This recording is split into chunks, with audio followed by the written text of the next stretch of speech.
The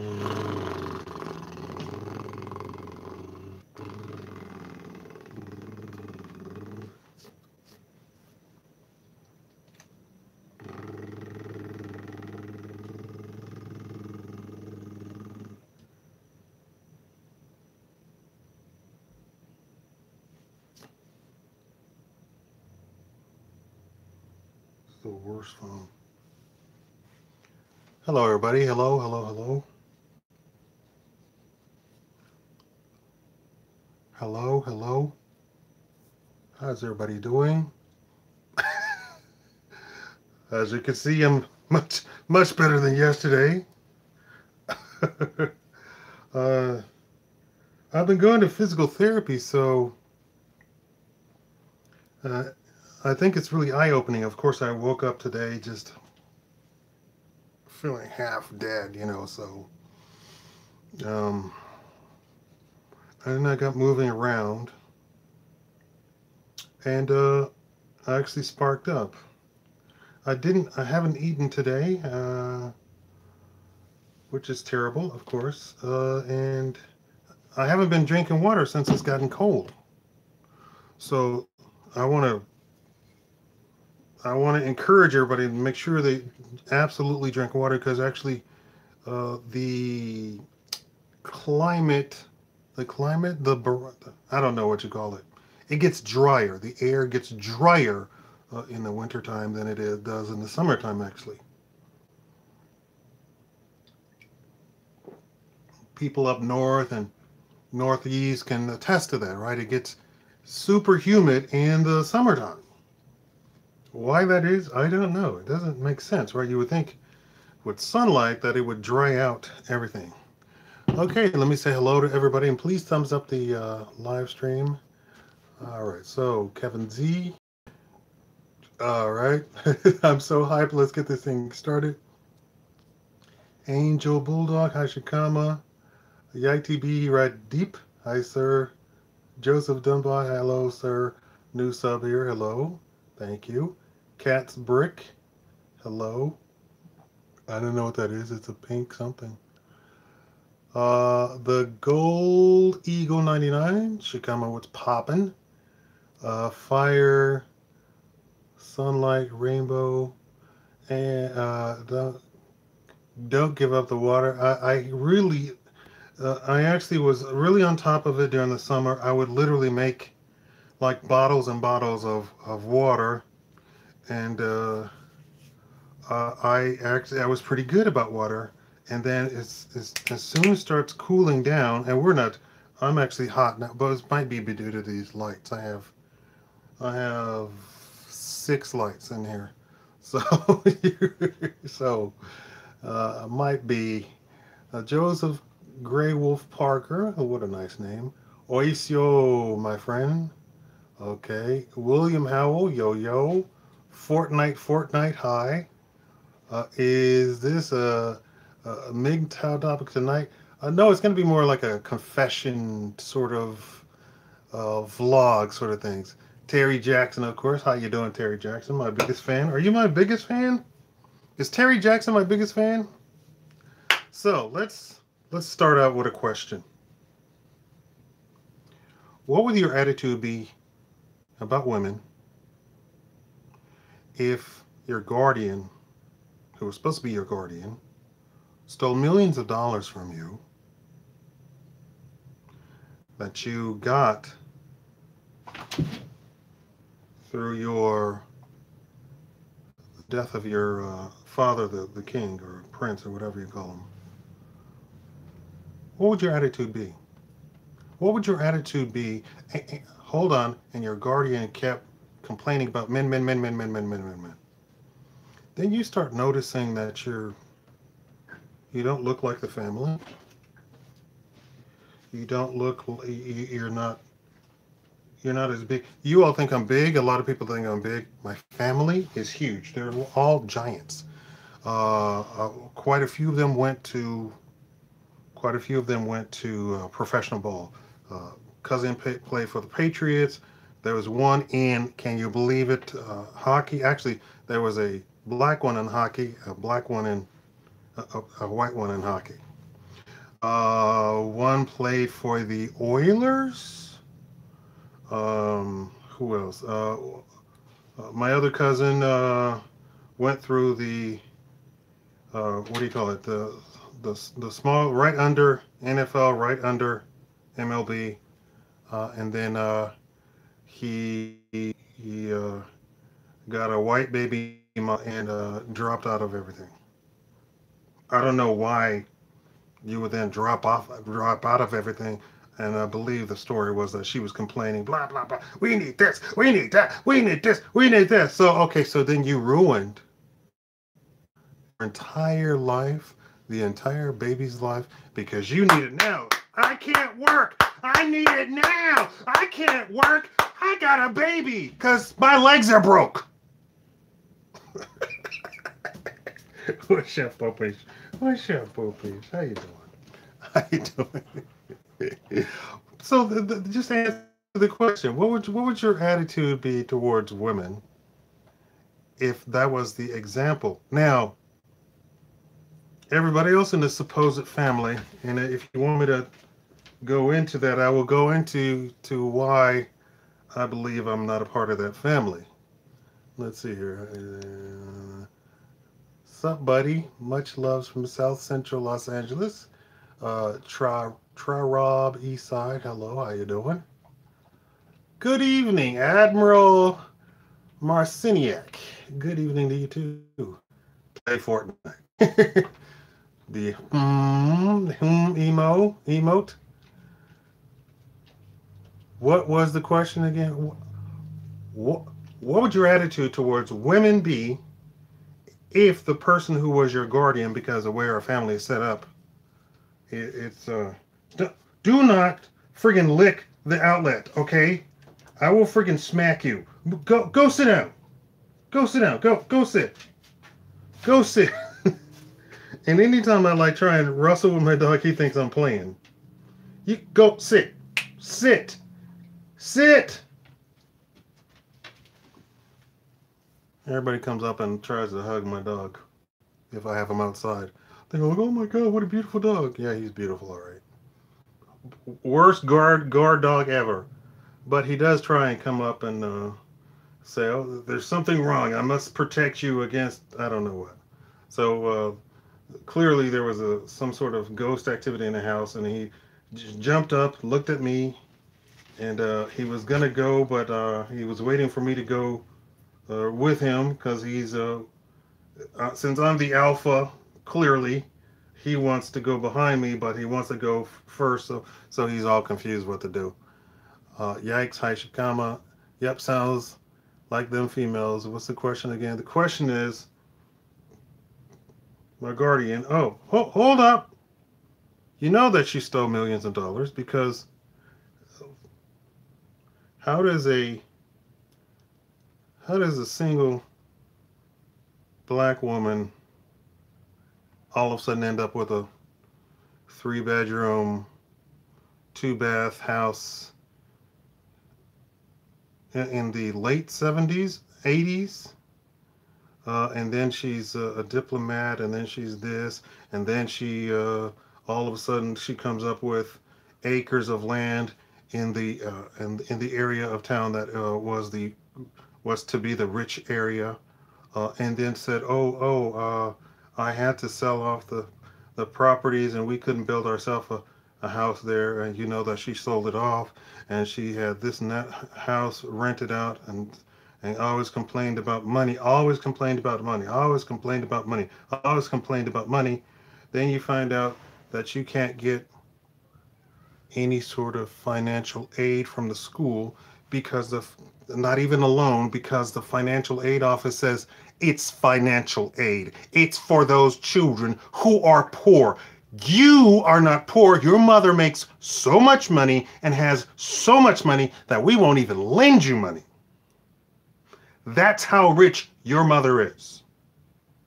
So I literally had to go and make up the money by myself. Luckily, I had done this and that and the other around the various cities at the time, and they very and I had not asked for anything. This will show you what doing nice to people does. I hadn't taken payment for anything that I'd done, sang, played, acted, everything.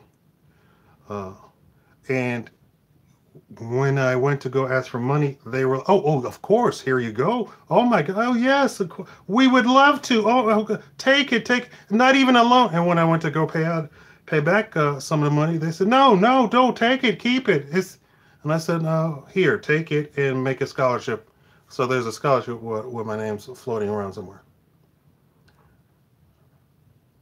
Uh, South Central LA in the house. Is that? Uh, Republicans, the left hates everything about us. Black when we're abandoned race or a gender, we should do the same. Both are. You know what's terrible? In looking for and researching this topic, as soon as you say men, Google switches it to women.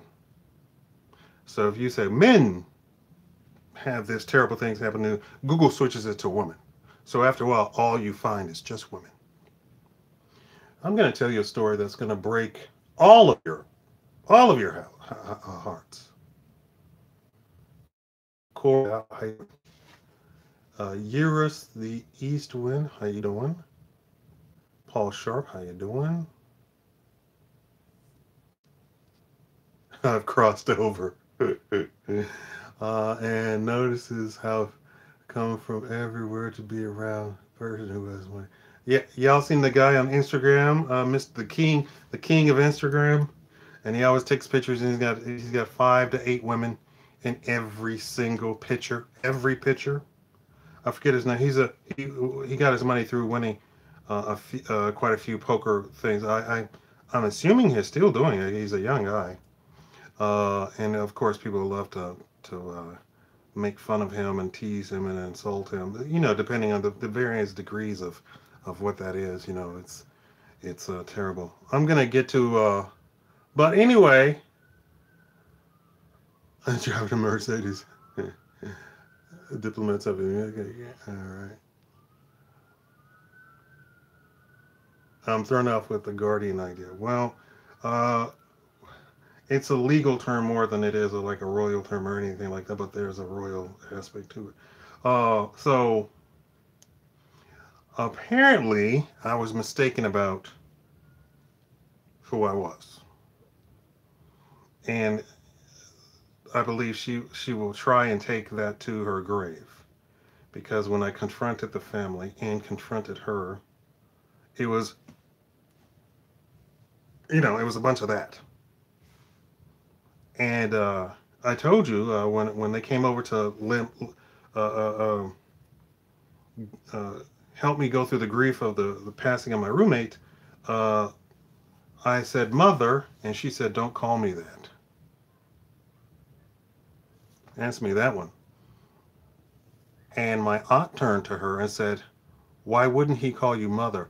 And she turns to her and says, I'll tell you after he leaves. So I got back into the car. I said, no, no, I want to hear this too. And she says, no.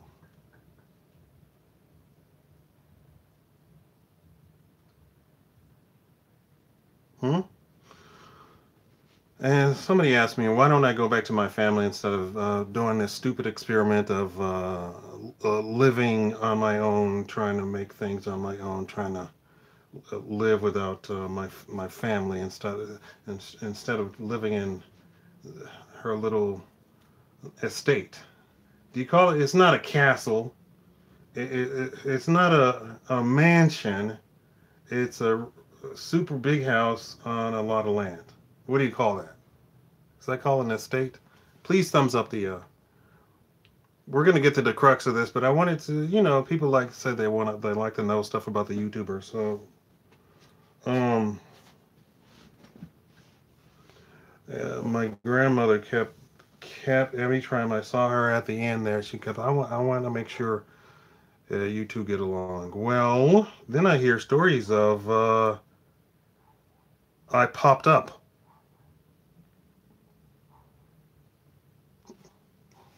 What would you think when the family said you popped up?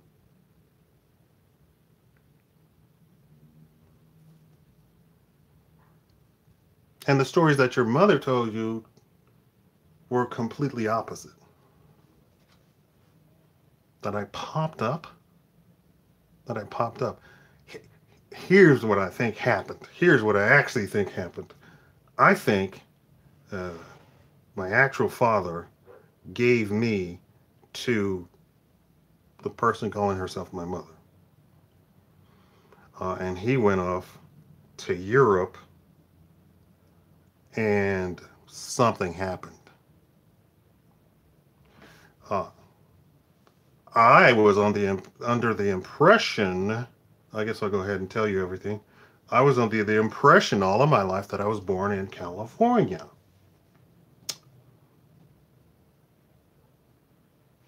I went to the government office and was trying to get some paperwork done, and they said your your father's death benefits have stopped. My what now? Yes, you're born. I've been an only child all of my life. You were born in New York. So what now?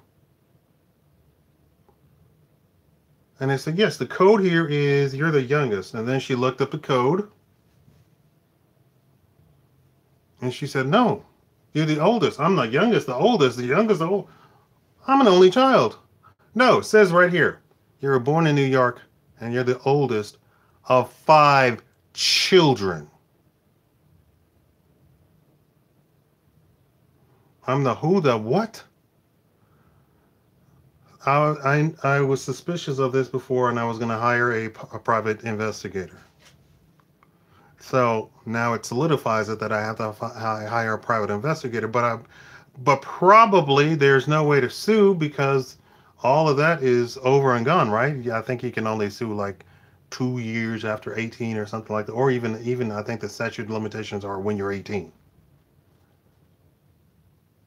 So all of these all of this property, all of these houses, all of this stuff, the maids and butlers and what have you, I got all of that because I was simply around her. But it was my money that she was using. Born in New York, oldest of 5. So then I literally have to go contact, who do I contact? Dr. What's his name? Or Oprah or somebody? And say, y'all need to find out who I am. And I kept suspecting that and when I looked up the family name said, oh yeah, you're a super respected ancient family. And your family was in Europe. No, there was never any sort of ownership or anything like that. You were a respectable family in Europe, and it seems that your family then crossed over into the United States. We're going back 400 years or something like that. So I don't know if y'all have been with me that long, but several months ago I said I had something to say. Well, here we go. Here's the bombshell, and of course, then I don't have enough money to hire a private eye to investigate everything. But there you have it. And okay, where are my 5 brothers and sisters? And where's my money? And why is my mother sitting on a pile of cash and mansions and all this other stuff? Okay, so yeah, I don't think I'm her actual son. Are you English? Am I English? No, Scottish. The families, the family lived in Scotland, was their own clan, and then left Scotland. We're going back 2 centuries ago. If you knew and my name was changed too. My name was changed when I was an adult. How about that one? And the record was sealed before that. Is this not the best TV show you all ever seen? And I was on what's the camera chat website? Omegle? It wasn't Omegle. Was it Omegle? Yeah, it was Omegle. And these Scottish blah blah blah blah, and they started saying something racist. I said I'm more Scottish than you because they were from Scotland. They said not impossible, and then I told them my full name. They were like, I don't believe you. You're just making stuff up. I go, no, I'm far more Scottish than you ever will be, and you're probably peasants anyway. Regardless, the family name is pretty high up there. Even this family's name is literally second to the king, but that's England. That's not Scotland. Give me a thumbs up for the. Ooh, I just hit that fly with my. Y'all see this fly? I have practiced the art of fly swatting. Is that how you call it? I opened up my door during the summer and I practiced swatting flies. I don't know why. I think it's from me watching that stupid Disney. What was it? I've slain 7 with 1 hit, and it was Mickey Mouse talking about. He was talking about swatting flies, and they thought he meant goblins or something. I don't know what the thing was. Anyway, let me continue trying to read. Do you use parentheses when you say Google search, i.e., men? When I no, yeah. So when I Google search, uh, men have suffered from this and that, and the other, they immediately switches to women. All of a sudden, like not even from the beginning. It's just women. So apparently, men can't suffer from stuff. Give me a thumbs up, please. Uh, Don by Laura William Howell. Hello, how you doing? Sylvia G. How you doing? Sylvia G. Insulting me, saying that I don't like you or something like that. I always love you seeing coming and going.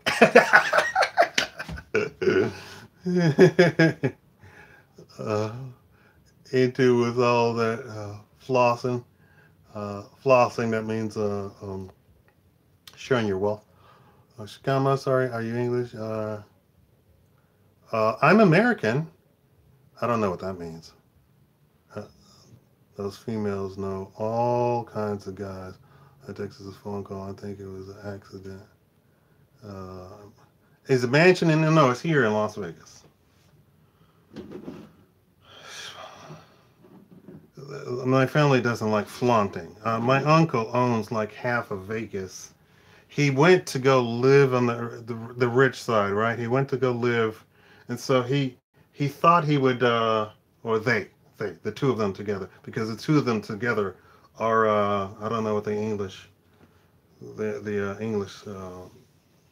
word for it. It's the wheeler and dealer, but they're both wheeler and dealer couples in real estate. So they buy houses, buy. I was in a car accident some time ago, and I got my settlement, and they said, "Oh, we heard you got your settlement. We got something you'd be interested in. Can you buy these 20 houses?" I said, I didn't get that much. Of course, probably I got completely swindled out of the settlement because I went to the whatchamacallit for a whole year. It took a whole year for the settlement to come through. And covering something up. What? So you were getting money that you never knew about. Yeah, I was getting money that I never knew about, never heard about. So this is what I tell. So she legally she's supposed to be my guardian, right? And so she's supposed to take the money and say, "Hey, little Shaka, here's some money. Go ahead and we're gonna open up an account." And she took all of the money. And when I went to college, she gave me nothing, zero. But wait, there's more. Because we were diplomats, the United States government, for a diplomat, as one of the benefits, gives a complete budget for each child that you have. So thousands and thousands of dollars were given to my mother also because we were diplomats for me. And she complained about that. I only get this, none of that. When, of course, later on I found out that was a complete. Go sit down. Go play with yourself. Or go. Go. Go. I'm not playing around. Come on. Uh, this is above Mari's pay grade. You think so? Yeah, it would probably involve some international stuff too, because supposedly from the little bit that I could friggin' pry the teeth, you don't even know.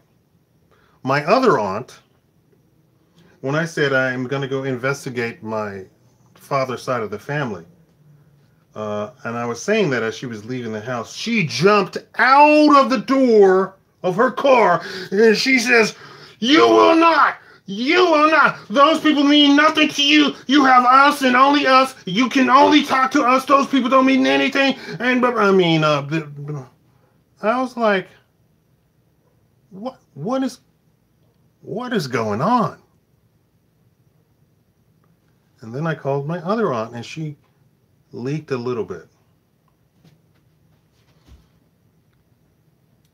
How would you?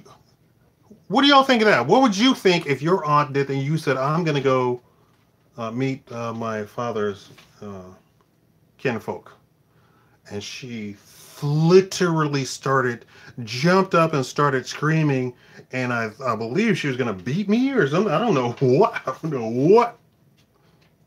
I don't know what. Is that crazy? Something like that. Okay. We all have a story. uh, well, this is a different kind of check. We're talking about millions of dollars, not the government check. When is my birthday? Uh, in January. I has to be Capricorn, Capricorn, Capricorn, Capricorn, Capricorn, Capricorn, Capricorn, Capricorn, Capricorn, Capricorn, Capricorn, Capricorn. Please give me a thumbs up for the 11 houses if you follow the real astrology. We were a model, right? Yes. Who changed your name and was it your choice? It was not my choice. It was my mother kept harassing me and harassing me and harassing me and harassing me all through high school. We didn't live together. I was in private schools in the United States. She was somewhere overseas, somewhere in different countries. And then finally, in uh, the the first day I went to college, my name was changed by them. So I guess still while I was a minor, switching over into college, right? I have people who are convinced that when I come, that if I stay, like if I go to a bar, I have a bartender friend, and she is convinced, along with a whole bunch of people in the bars, that if I come and I'm sitting there, that one night my dad is going to come with the lion over his shoulder and a guy with a briefcase with $10 million in it, and to come and take me back home to Africa. They're convinced, and I'm not even joking. They think I'm the Prince of Zamunda or the long lost king. But I was thinking about it. I would say, well, why wouldn't I be king? Since this happens. This happens a lot still today. To today, there was a guy who was a elevator porter. You know what that is? That's a guy who calls the elevator for you. It's kind of like the doorman at one of these high-rise buildings in New York or something like that. He was one of those, and literally, they showed up on his job and said, "By the power invested in me, you are now king of the Hutus," or whatever, right? Something like that. And so people were like, literally just standing there like, and they said, yeah, he was exiled and has been living in exile, and you all didn't know it because he didn't want anybody to know it. So I think, and we would entertain people when we lived in Africa. We would entertain people outside of U.S. diplomacy. I'm not going to quite get into telling their names, but one of these people, I came back to Virginia or somewhere. I forget where I was. And I turned on the news, and he has taken over an African country. So there you have that.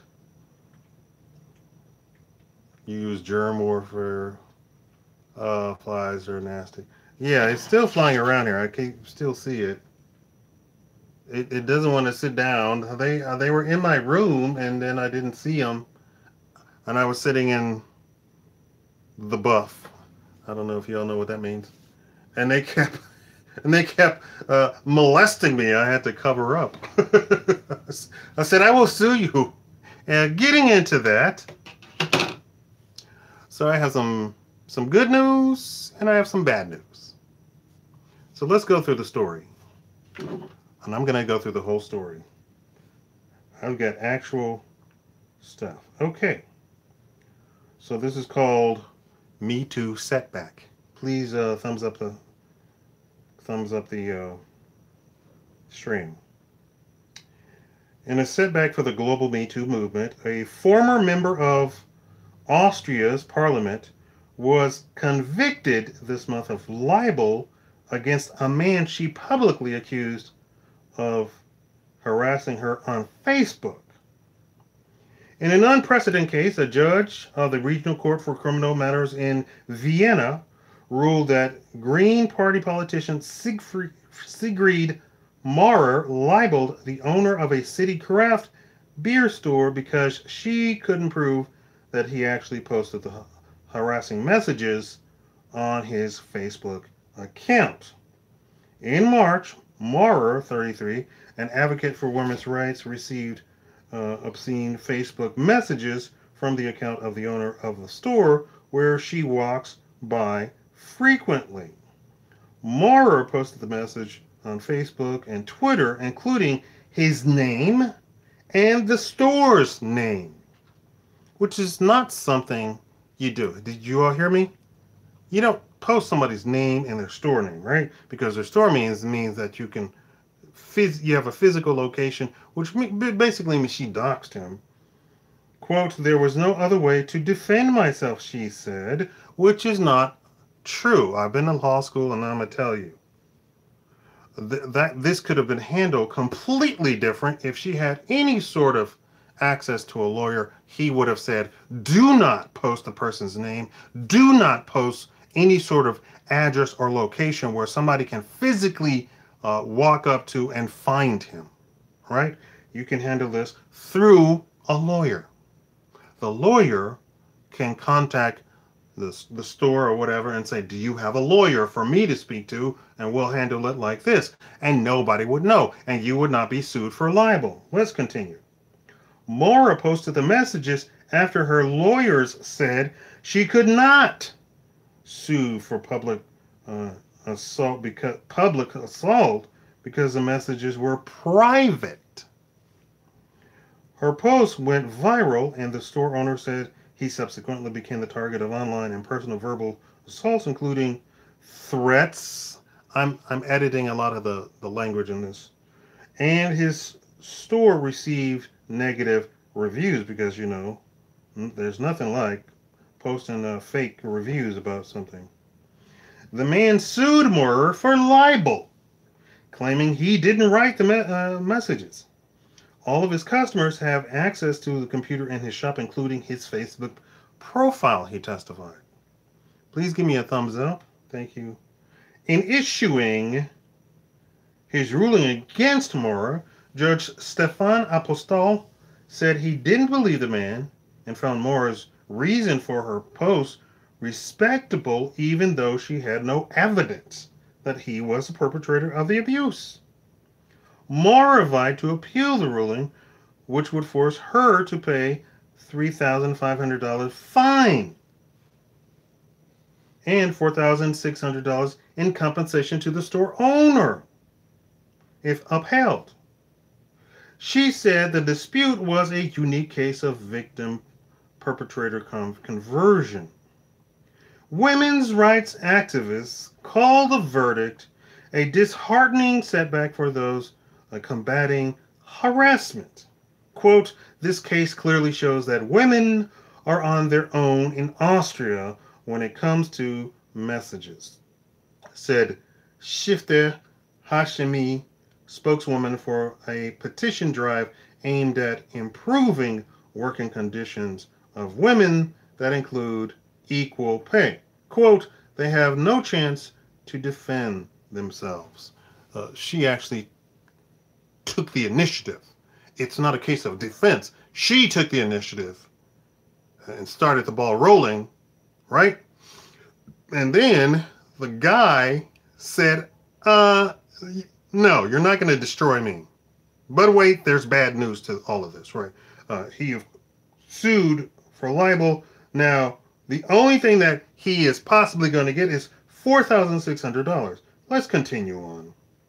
The beer store owner, whose name can remain private under Austrian law, may yet receive punishment if an investigation finds he gave false testimony. The judge asked government prosecutors to look into the case. If he is found to have lied, he could face 3 years in jail. Hold on. That's not the whole story. I'll tell you the whole story. Apparently, USA Today is pro women can do anything, right? So USA Today, that's not very nice. Please give me a thumbs up. So I'm going to tell you the bad news. Not that somebody accusing you of something isn't bad news to begin with. Here's the bad news. She could not get him in criminal court at all. No evidence that it was him at all, right? She then took it to civil court. Did you hear? I said he could get $4,600 from her, politician. She took it to civil trial, where there's like, if I believe you, you win, right? There's nothing to, you don't even have to prove anything, right? So she took it to civil trial, and she won the civil case. Guess how much she won? Take a guess. Take a wild guess.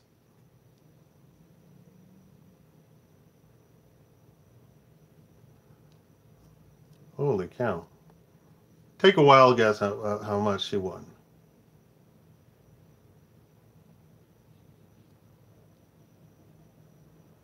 Take a wild guess. Anybody, take a guess. $10,000? No. Somebody else, guess. Is that 10 million? I can't. Why don't you put friggin' commas in your thing? Marvin Witt. Hello, Marvin. How you doing?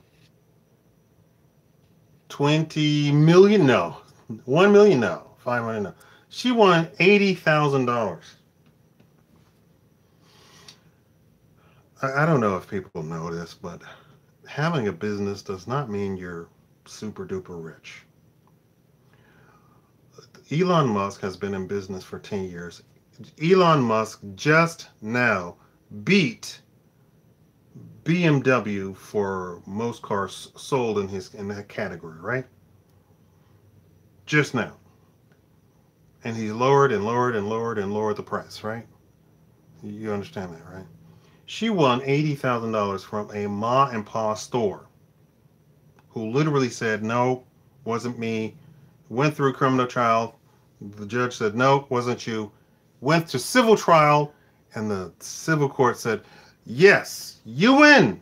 And here's $80,000 versus the $4,000 that he won. And they're appealing that $4,000. And everybody is targeting him, when she's the one that went and said, this is his name, this is his store, and they're all threatening him to the point of, the real threats, right? And putting he and his family in danger. This is how dangerous women are today. Now, the point of the title for this live stream is I'm going to go over the real laments that we have for men that women just don't even care. Over the years, I've done video after video after video talking about just just a little bit here and there, talking about men and the state of marriage and the state of divorce and the state of uh, custody, right? And we're talking about the custody of the children. Now, it is the standing rule, I believe, in every jurisdiction, that you start at children belong to two people. Am I in this correctly? That children belong to two people because you cannot have a child without two people, right? Study after study after study after study after study after study after study after study has said that you need both people. That you cannot have a perfectly, fully functioning person without both people. So the law says, for the benefit of the child, did you hear me? That for the benefit of the child, you need both people.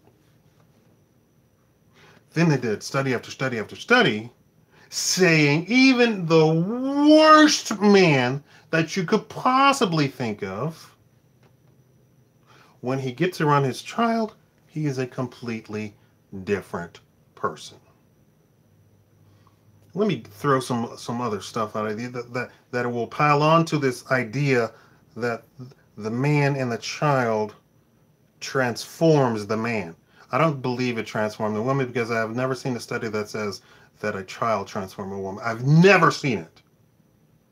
Other than some physiological, like her hips change and stuff like that, that's the only thing I've ever seen. But they've done studies on the psychological effect of having a child does on a man. And they said it so affects a man that the insurance companies lowers your rate as a man whose insurance rate are like sky high compared to women. Lowers your insurance rate when you have children. I believe almost automatically. You like report it and they go, okay, we're going to reduce your insurance premiums by 30%. Something crazy. I've never been in a situation. I don't have a child. So if the insurance companies will lower your rates simply by having a child, no other changes, simply by having a child, the insurance, that should tell you as a regular American that the insurance companies who have actuarials, they have experts, and they have all sorts of people who project into the future, that the person becomes much less of a risk in every aspect of insurance when a man has a child. This only applies to men.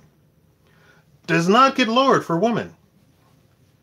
Why? Because their premiums aren't that high, and there is no change to female insurance premiums. But there is a complete change into male premiums once they have a child.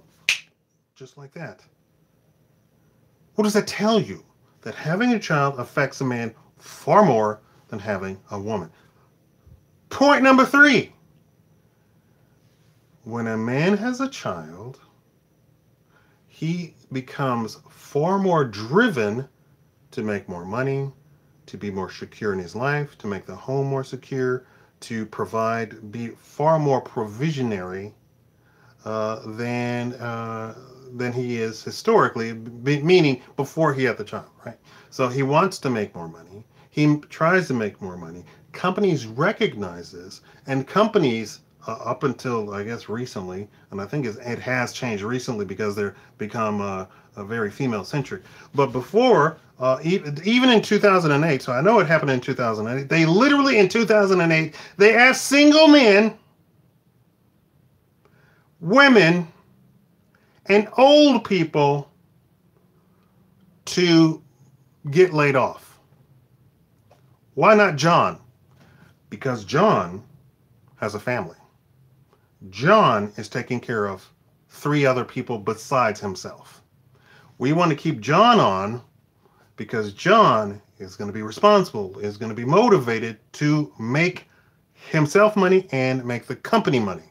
He's a completely different person than women. He's a completely different person than single men.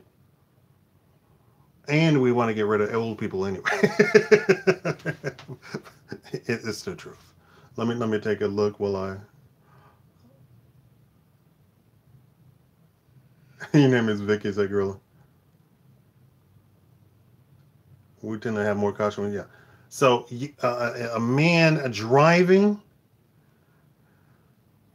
across the board has less tickets. They even go out and they're the ones who actually buys the minivan and all that sort of stuff. Everybody keeps thinking it's a woman thing. Do you not notice the commercials are then geared towards men, even though it's a minivan commercial, right? You can have, and even the sedan, the family car is a sedan that it's a big car that can fit, 2 kids, 3 kids in the bench seat in the back. And it's men who propose the whole the baby seat up until they're like 9 years old. What is it? It's something crazy. Anybody who has kids here?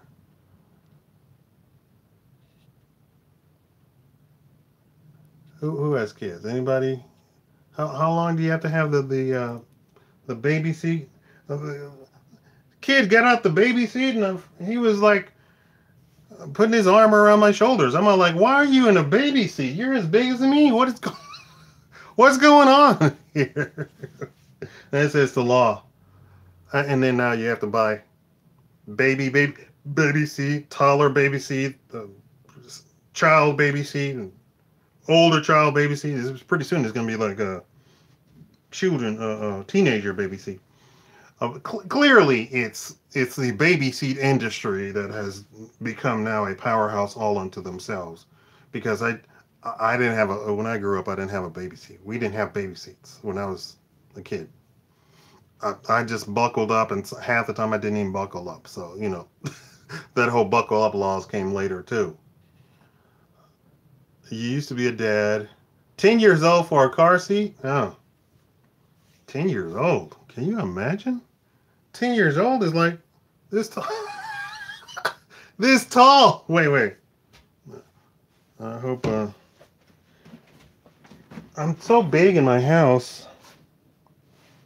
This is 10 years old.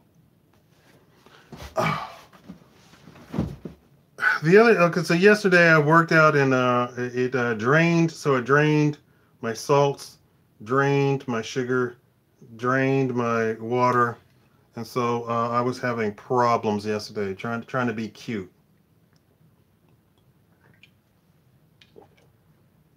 Trying to be cute. Today I just did paste here and for about an hour and called it a day. But let that be a lesson to you. Being out of shape is horrible all to yourself. Okay, so I said all that as a preamble for this story, talking about me making videos, talking about the original idea is that custody, once you're in a divorce hearing or something like that, custody is for both parents. Because people are greedy, and by people I mean women, because people are greedy, they wanted to involve stuff like the ancient thing for your side chick, and side chick is is me being the polite way of using a slang term that meant your chick, that the lord of the house had his wife and his children, and then he had a side chick, and then the side chick would get pregnant, and in order to keep his good family name, he would come take his servants, pack her stuff up, grab the kid, and away they went off into the countryside, and he would buy a cottage for her and make her change her name and pay her money to keep completely silent. And that entire thing was called alimony. It was for the side chick.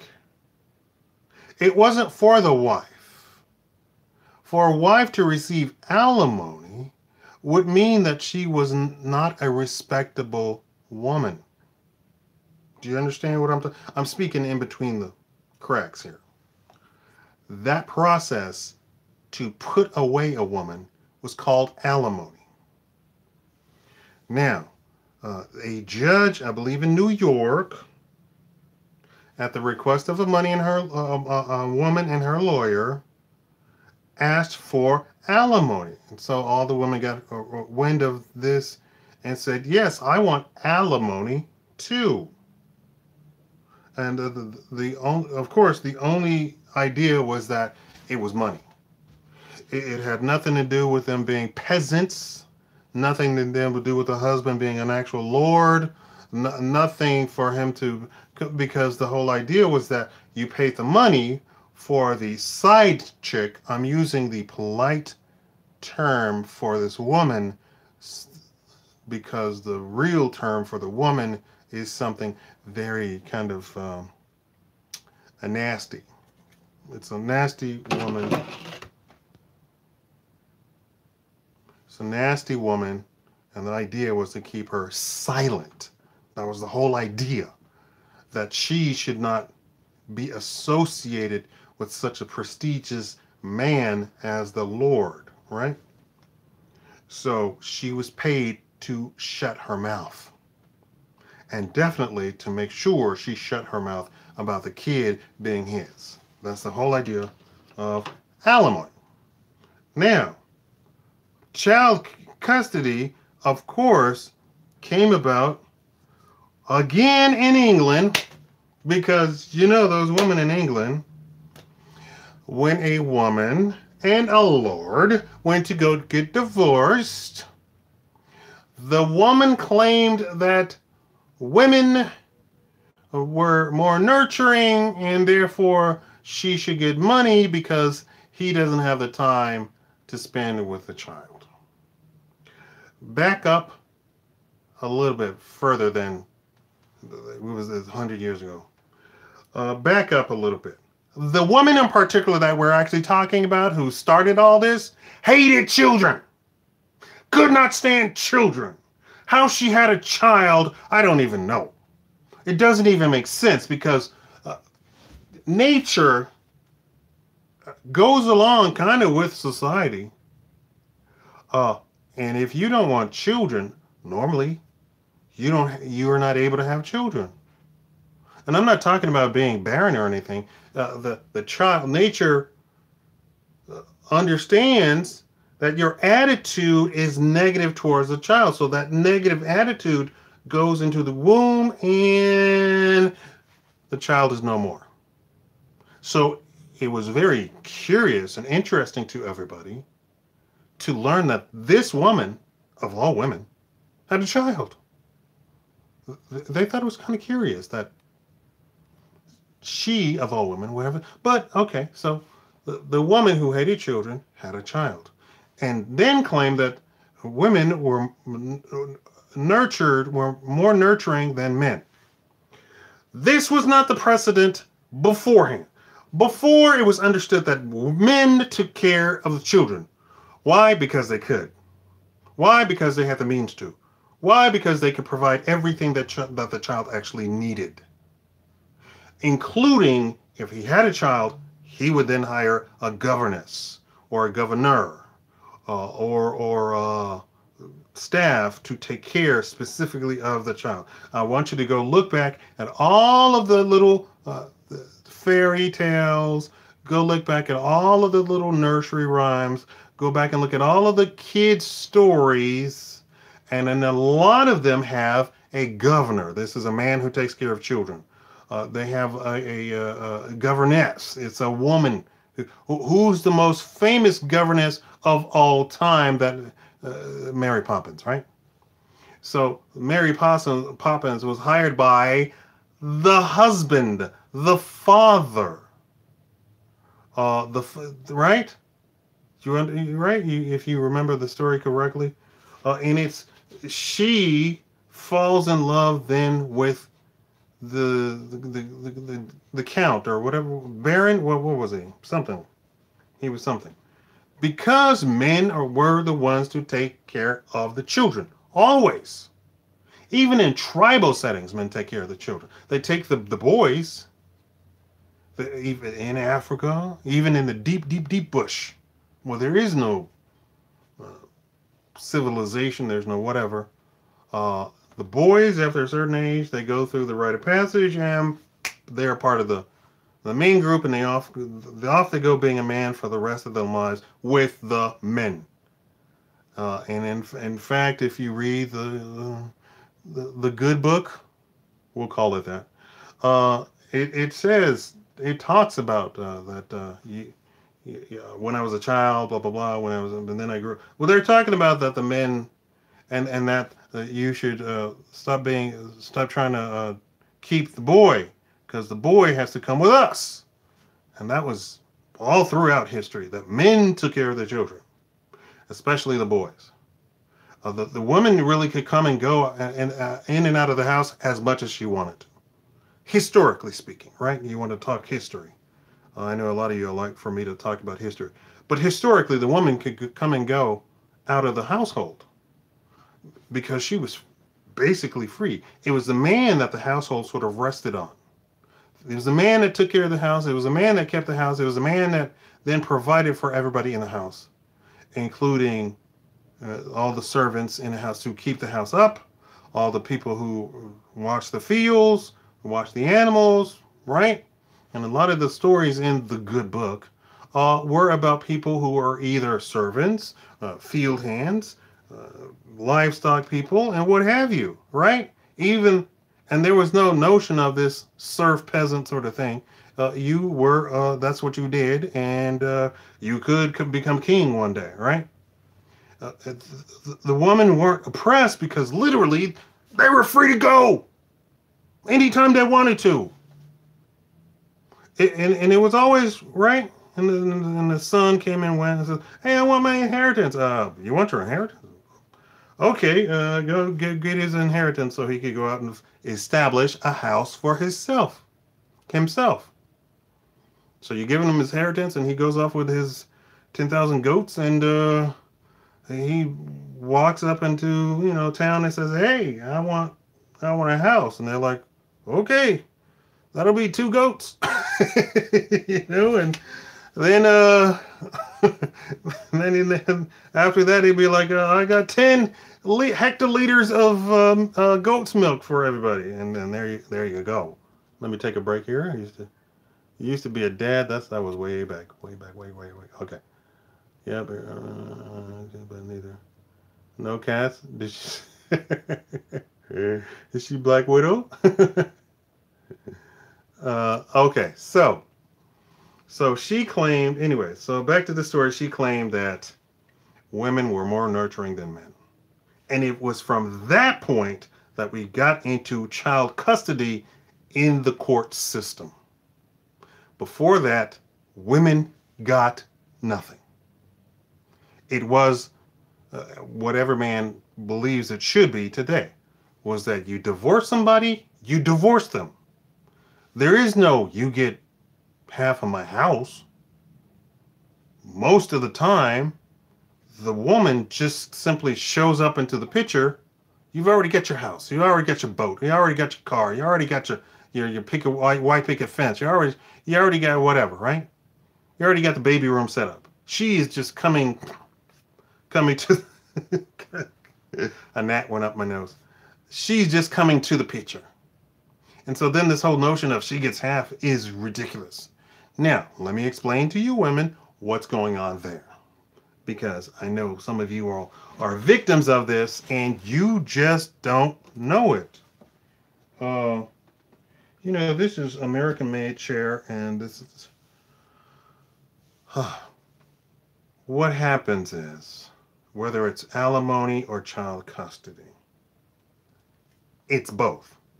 But all of the lawyers, the husband's lawyers and the wife's lawyers, and the judge and the city and the county and the state and the federal government all take out of that pot. Mm. And they take out of that pot consistently. So if you think you're going to get half, you're not going to get half.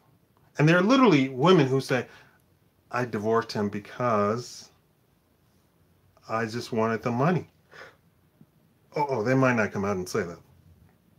Or they may say, I divorced him because I wasn't happy. You weren't happy. Uh, Here to deal with that, psychology, a little bit of psychology there. My learning. Happiness lasts for about 2 seconds. And you go from happy to happy, happy to happy to happy to happy to happy. And you go unhappy, unhappy, happy, happy, unhappy, unhappy, happy.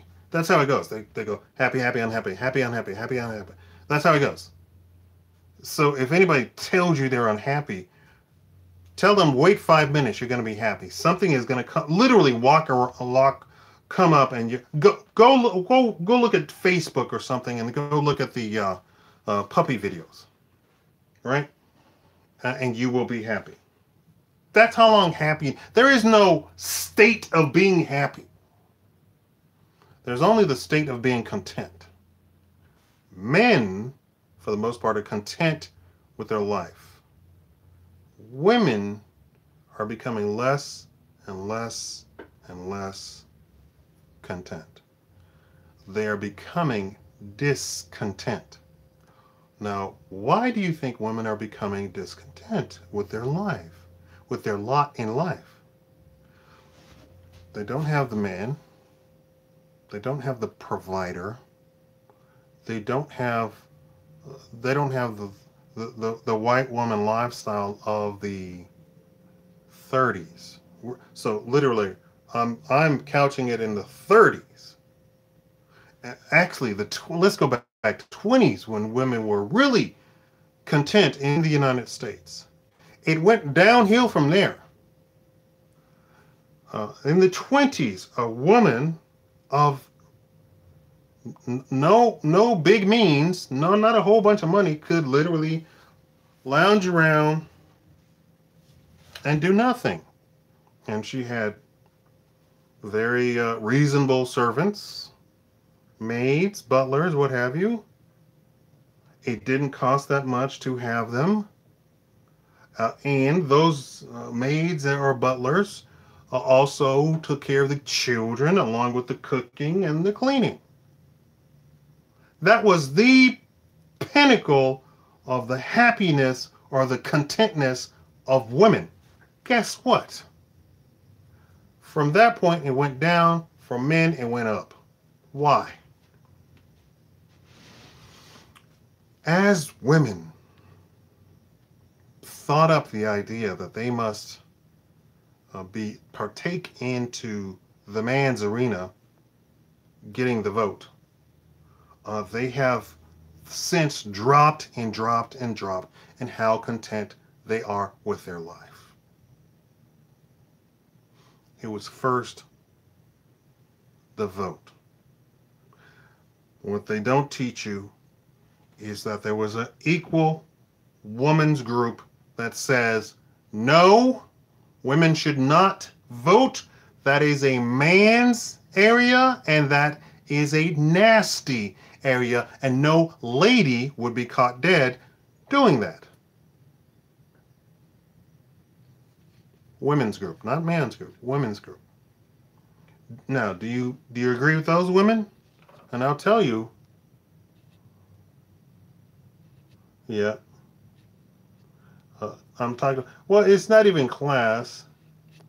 It's not even class. You didn't have to have any money, so it's not like we're talking about rich people. In the 20s, you can hire, yes, a black maid, and she would cook and clean, and she would help raise your children, and your children would grow to love her. Now, we're not going to go into the life of the of black people back in, but black people are actually more free than they are today, more content than they are today, more together than they are today. 80% married. 80% married. And I believe it went up from there until the 60s. So it went from 80 to 85%. Let's talk about this. Let's talk about the black community back then. Went from like a 20% literacy rate to, in the history of the planet, nobody else has done this, 20% literacy rate to like a 90% literacy rate. And actually it has dropped since the 60s. And they said in the span of one generation, black people went from uneducated basically to completely educated.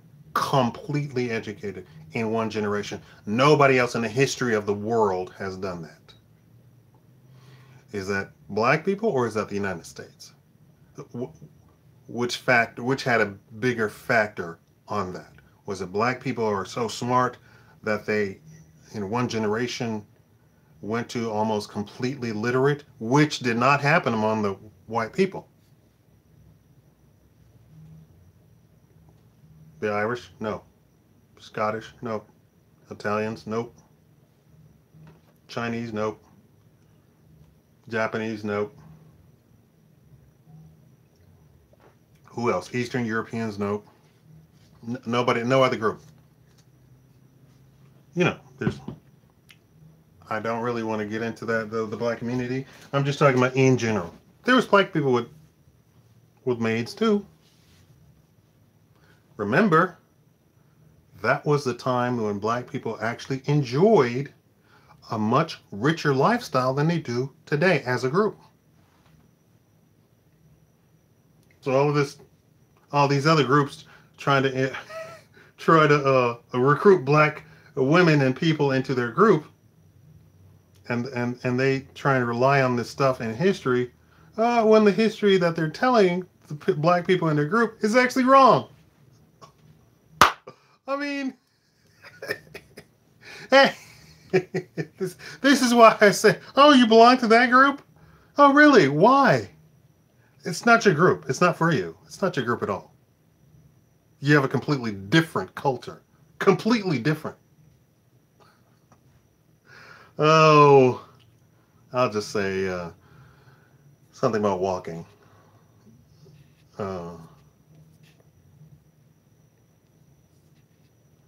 You don't have Facebook? Huh? You're on YouTube, but you don't have Facebook?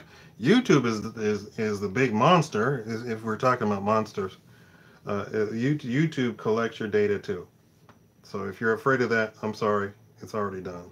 And in fact, it collects all of your data, even your secret nasty stuff. You know what I'm talking about. Please thumbs up the live stream. The thumbs up during the live stream are counted overall, so when you do it after the live stream, it's not quite counted as much. Okay, where were we? Okay, so women's content went down. Okay, so first it was the vote, and I said the opposing women group, who were for women, said it's not, voting is not anything about intelligence. It's not anything about this. It is a man's thing, and it's nasty. Why did they say? And who do you agree with more? The women who said that politics is nasty, and it's not something that a true lady. And we're not talking about rich lady. We're talking about calling a female a lady, calling a woman a lady as a polite term. It's not something that a lady who is, for presenting herself nicely to be into, because politics is nasty. Because you understand the whole Machiavelli, have you ever read that? You know anything about it? You ever heard about it? Machiavelli says, say anything, do anything that you want to get what you want. Say anything, do anything to get what you want. Anything. That's politics. Machiavelli wrote The Prince. So look. I'm sorry I don't have a Amazon thing to the link to give to you, but this is all a part of when I lost my computer. You all can donate, by the way. I believe if you donate more through YouTube, they will give me a thing where you subscribe, and then once you subscribe on YouTube, and we're not talking about subscribe. I'm talking about like Twitch subscribe instead of YouTube subscribe. If you join me, if you donate to me more through YouTube, they will then offer me a join button, which then I think you pay like $3 or something. The stuff that you pay for Prime or Premium, YouTube Premium, you get that. So then you don't have to watch any ads from me or stuff like that. But they don't offer it to me because I don't have a computer to be able to interact with YouTube as I normally do. Anyway, so let me tell you about the opposite side of the women who are talking about, we need the vote. Everybody thinks that the women who said that we need to vote, all you saw were them marching up the street and they're, dresses with the neck all the way up to here, all the way down to the shoe. You couldn't even see anything there. Their dress came all the way to the wrist, all the way up here. Couldn't see, and you see them marching down the street, and you think that's the suffragettes. That was the suffragettes. That was the peaceful suffragettes. There was a whole nother group of suffragettes, quote unquote. They were not peaceful. You see the people who are not peaceful today? Those were the suffragettes back then. They act just like the people of today who are not peaceful. Do you all know what I'm talking about? Who I'm talking about? You all know who I'm talking about? Y'all know who I'm talking about? Not peaceful? That is the history of women in politics that they do not tell anybody about. There is nobody who when they know that sort of stuff, would ever think that those women were in the right or they were, we agree with them. No.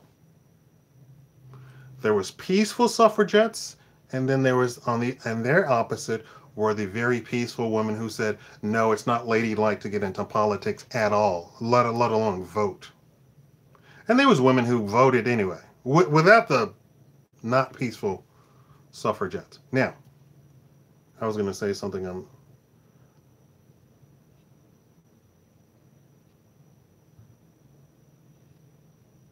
Yeah, so we'll call them the unchecked suffragettes.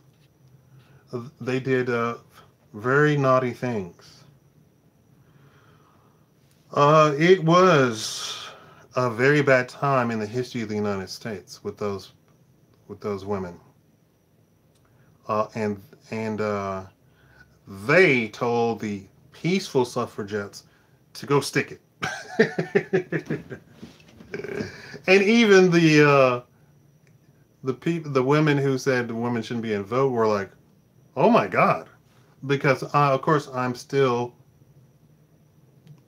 being polite in the way I talk and editing what I'm saying.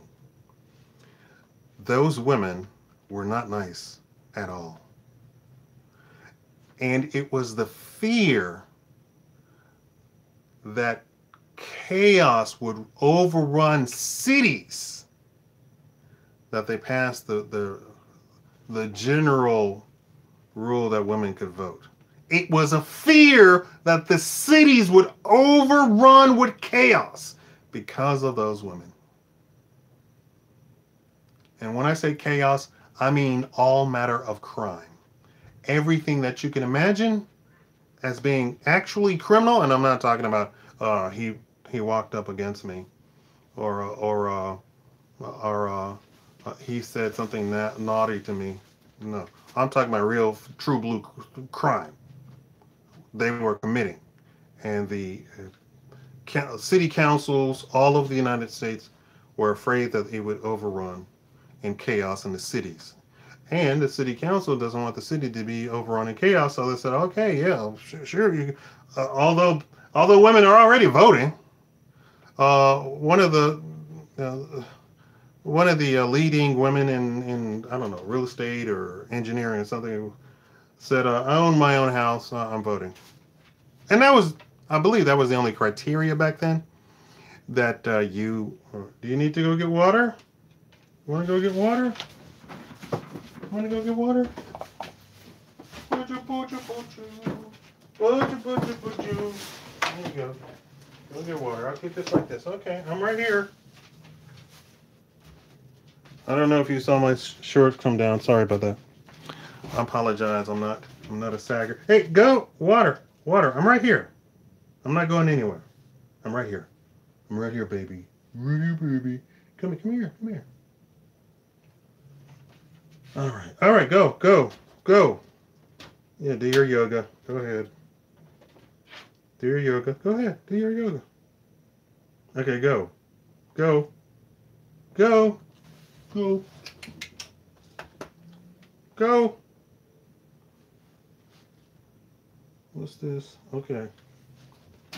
All right. Go. Go. No, don't step on that. Ugh. He's trying to be fried doggy. Come here. Come here. Oh yeah, why don't you just destroy the phone? Okay, come here. Oh.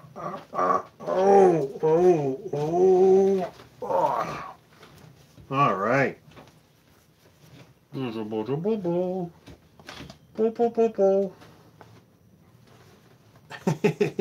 All right, you got enough now? You're the center of attention. There you go.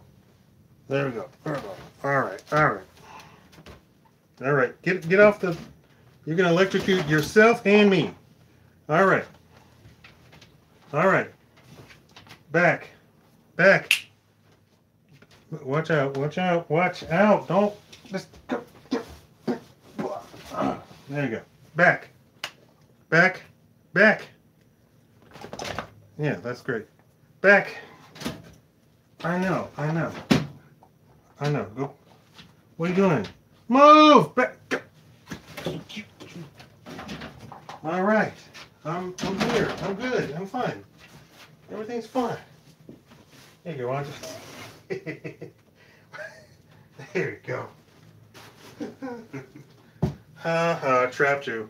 There you go. Go enjoy your water. Oh my God. I think my dog's too big for me. Anyway, where were we? Yeah. Okay, so vote. Coming from the vote, we go to the 60s. And in the 50s, the companies, when all the men came back home, they said, hey, these women have been working. Now these men are coming back. We don't want the women to go back home. What we could do is get the women to stay working, and we can have men working too, and we can tear the labor costs in half because twice as many people are in the labor pool. So from the 50s on, salaries have been flat. Now there's been tremendous amounts of inflation, so stuff looks like it's an actual raise when in fact it is not a raise. There you have it. Go sit down somewhere. Go. I'm right here. You can hear me, okay? And in the past 10 years, since women are literally taking over the various job markets and various positions and hiring only women. A lot of women are not content. So, well, and that, we can't really feel sorry for them because at the expense of them taking the jobs, it means that men are not working. Now, the real true point of my title was talking about the divorce and the child custody. I already explained to you the hoax or the scam that is alimony, and the hoax that is scam, talking about women are far more nurturing than men. They actually did a study to find out if women were nurturing than women. And unfortunately, they found that men were more nurturing than women when you actually look at it.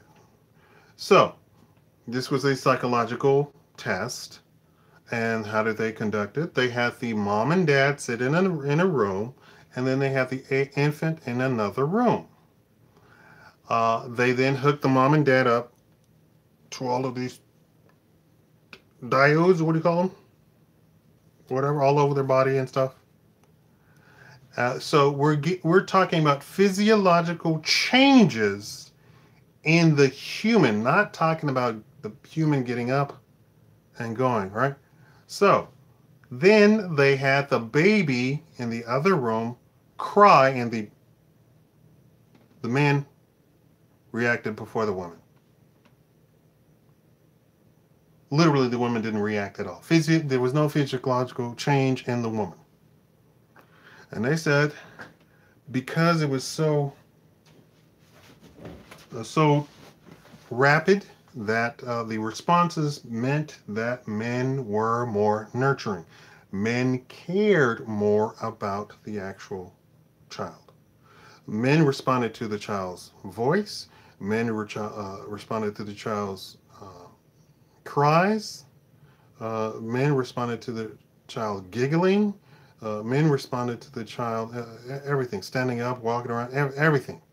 So this is not something that you can consciously control. It was all subconscious. It's all a physiological change. Physiological change.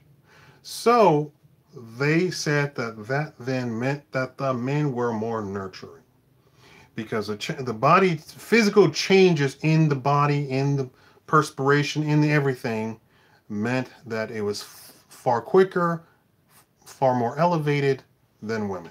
And they just, man after man after man after woman after woman after woman after woman. How much more can you be qualify or define nurturing than that the human responds to another human in their want and need to go help the child? Let's see, I'm getting all these flashes of you all. Oh, you know what? I could look on here. Oh, I don't have to do that anymore. Oh, sorry about that. You know, yeah. What am I gonna? Sometimes I'm smart, but I'm not. I'm not that smart. Okay, let's see here. I forgot I could just look at it right through here.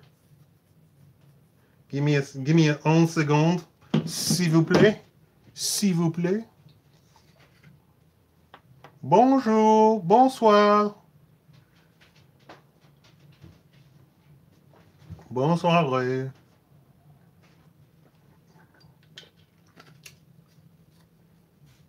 Let's all sing in French. Frère Jacques, dormez-vous, dormez-vous. Okay, so we're going to. All right. Now let's look at all your lovely chatting. Check. Oh, they deserve and earned my respect.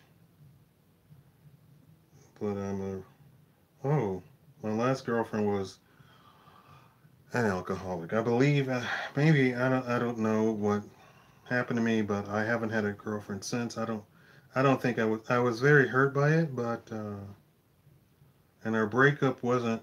I broke up with her, but I haven't had a girlfriend since then. That's the other. Can't stand that hurricane. Well, okay. I wanted to talk about custody and the custody cases.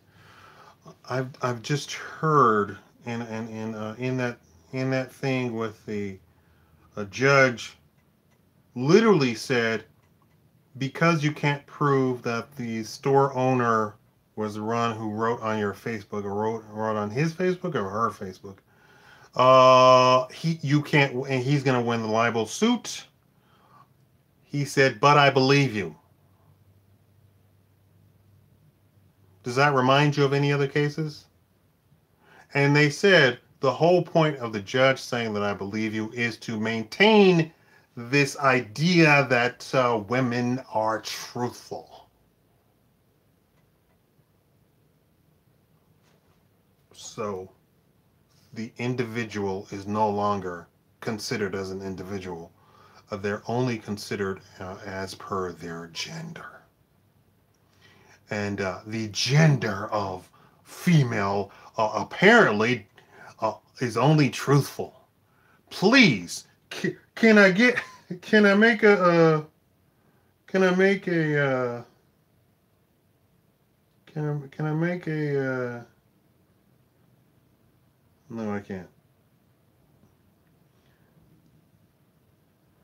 I wanted to make a poll to ask you all: uh, are women 100% truthful? Is there something about being a woman that automatically truthful?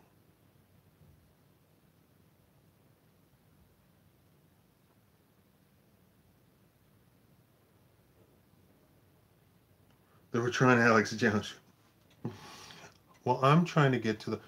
Please give me a thumbs up. Thank you all for joining me.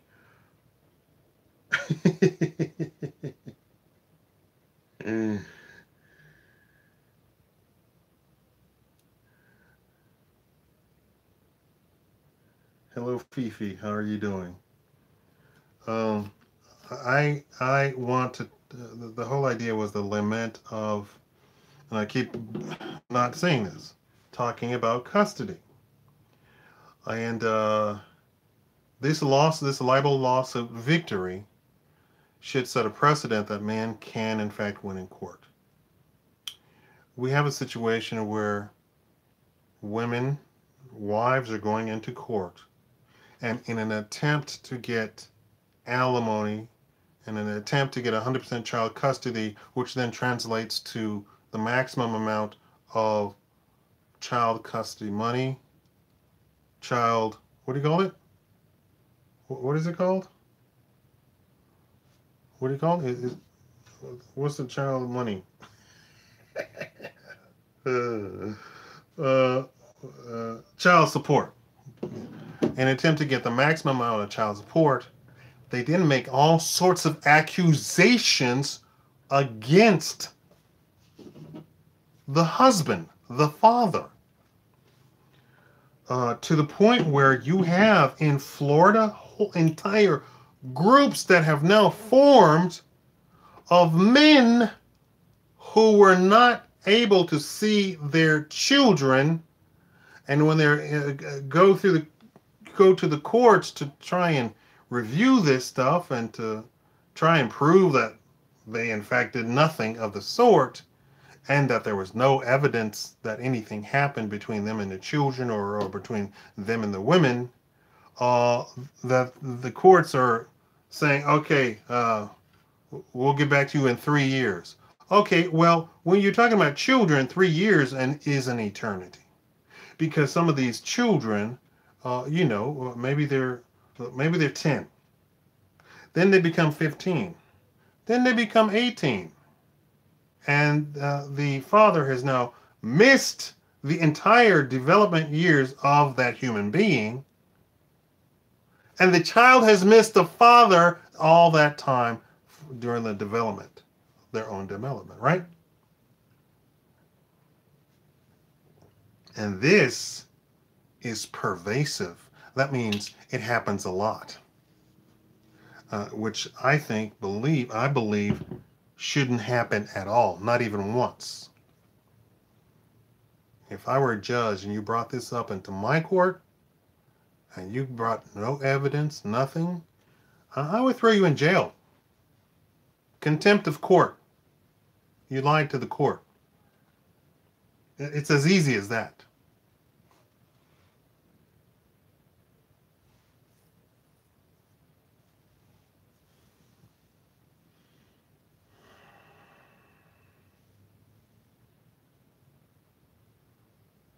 I had a Nigerian prince email saying he wanted to marry me. His name is Kofi Adawanga. Women, he's lying.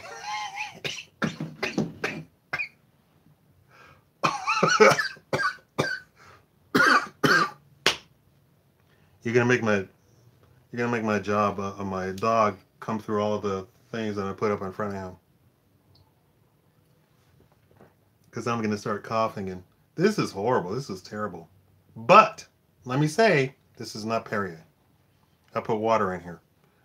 Let me say that drinking out of glass is far better for you than drinking out of plastic, right? Just that little fact alone, that it's glass versus plastic.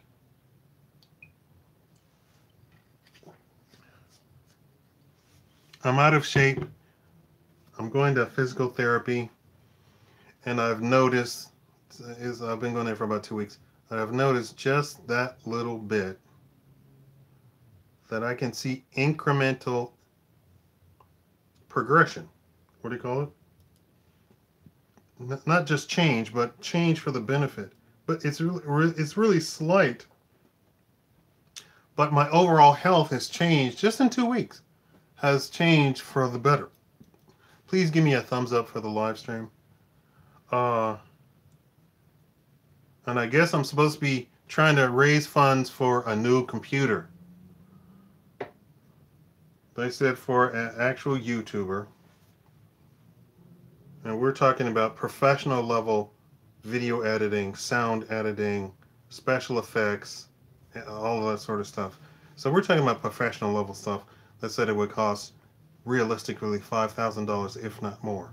Now, there's a lot of people who always say, oh, you don't have to spend $5,000 on a computer. You can get a computer for $600. That's not what we're talking about.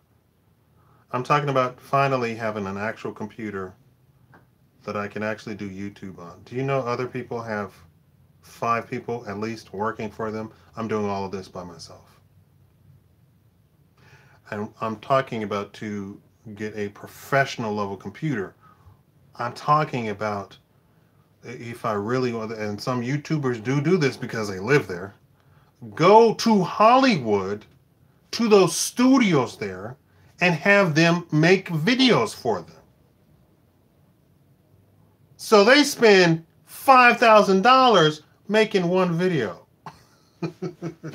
I saw that. I said, no. Oh, why am I doing that?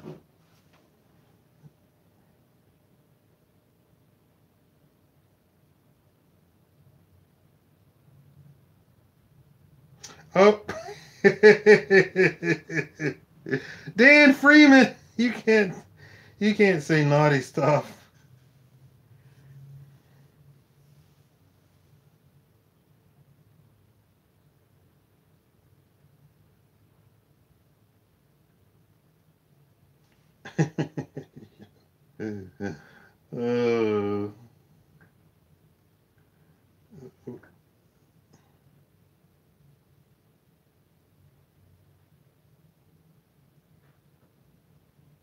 My Gulags LLC. All watching, but one now have liked.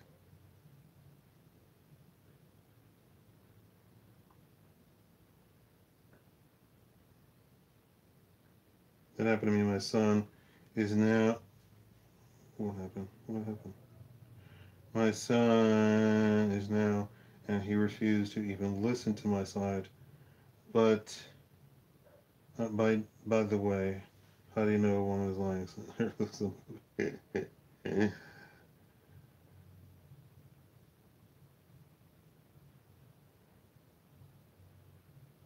Kofi, Kwame. You all know those names are not just names. they are the day that you were born on. So Africans literally don't have to try and remember when they were born. Their name will tell you when they were born. Which apparently Manute Bol never understood, never knew how old he was. So Manute Bol of NBA, he's 7'7" in the NBA. They did not know his age. The coach said he was like 22 when he came over, but after looking at some things, they believe that he was something like 36 when he joined the NBA, and so that he quit the NBA when he was 50 years old. Now, let me ask you, let me ask you this for you NBA people. Is 50 years old a little bit too old to be playing basketball? Let me ask you this. Is 36 years old a little bit old to be playing in the NBA? Mind you though, at the end of his career, he started hitting three-pointers. He started being Steph Curry. Why am I looking at that? I keep doing it, huh?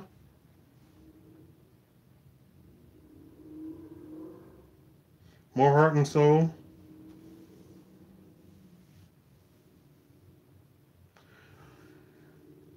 It depends on your experience in life, whether or not you're able to detect a lie. With experience, the more you experience life, the more you're able to detect stuff like lies. So, uh, now a lot of these judges have to contend with, they have to go up for re-election in 2 years. A woman comes in the courtroom and says, this man did such and such and such and so. So this judge is now in the position where he has to contend with, I will not get reelected if I actually do my job. Instead, I'm going to allow this woman to say all manner of stuff against her husband, against the father of her children, even to the point where, oh, this man has done a DNA test and has proven that these are not his children, but I'm going to still allow her to collect child support from this man who clearly is not the father of these children, and force him to pay out of his pocket for somebody else's children. Why? Because I want to be reelected, and the female vote is very strong when we're talking about family court. Because that's the way a lot of women think that they get money. When in fact, the state gets more money than the women.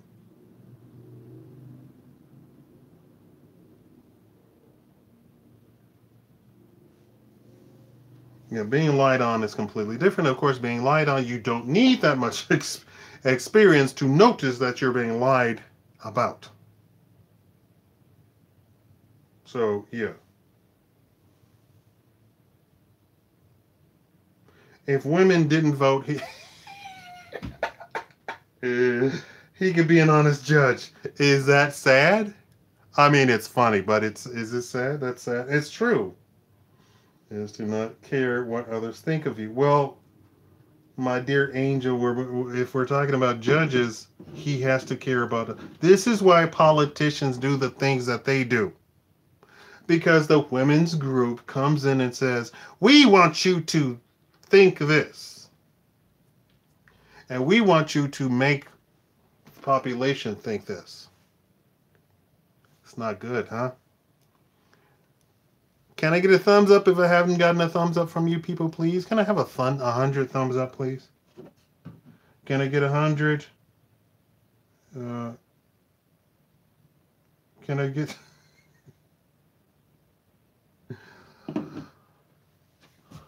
But I want you all to lament the plight of man, and I want you just to hear it. Because these women, a lot of these cases are false. I think the instance of false allegations in family court is much higher than in the general public. Um, I will go. Anybody want to look that up right quick? I believe in family court false allegations. Now, and when I say false allegations, there are all sorts of allegations that pop up in family court. And it's anything that the woman says to get the court to award her alimony and full child custody and full child support. And I believe this is going on. And I tried to present you with all of the factors. It's a web of stuff. It's the woman, it's her lawyer, it's the husband and father, it's his lawyer, it's the child, it's the child custody, it's the child support, it's the judge. Is it a life appointed judge? Is it a judge that has to keep running for re-election? So a lot of people keep talking about, oh, we shouldn't have life appointed judges. Well, life appointed judges don't have to get re-elected, and they then become completely secure in their own opinion, right? So it has been the case for Supreme Court judges who were initially of one sort of political leaning take the oath of office for Supreme Court judge and completely flop into the other side. Why? Because they say, aha, I am now judge for life. They cannot take it, although they can. They cannot take it away, but it would have to be such a crazy instance. They can't take it away. And here is what I truly, truly feel. So they go, liberal leaning to conservative or conservative leaning to liberal. This is why this whole idea that you need to oppose conservative judges, you need to look at the instances of judges who have taken the oath of office who have completely switched from conservative to liberal. It's a very factual thing in the court.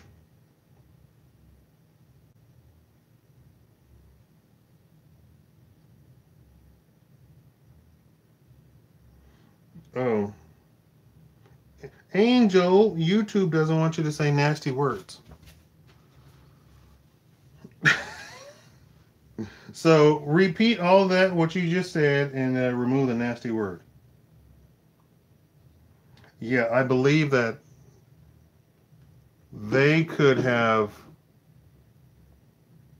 set Kavanaugh into a position where he would love liberals because they were so nice to him during the nomination process. And what they did was completely betray him, try to destroy him, try to just politics. Huh? Politics. What did the women group say? Ladies should not be in politics because politics is nasty. So they visited politics on Kavanaugh, and literally they have set a guy on the Supreme Court with the worst taste in his mouth probably than he's ever had in his lifetime.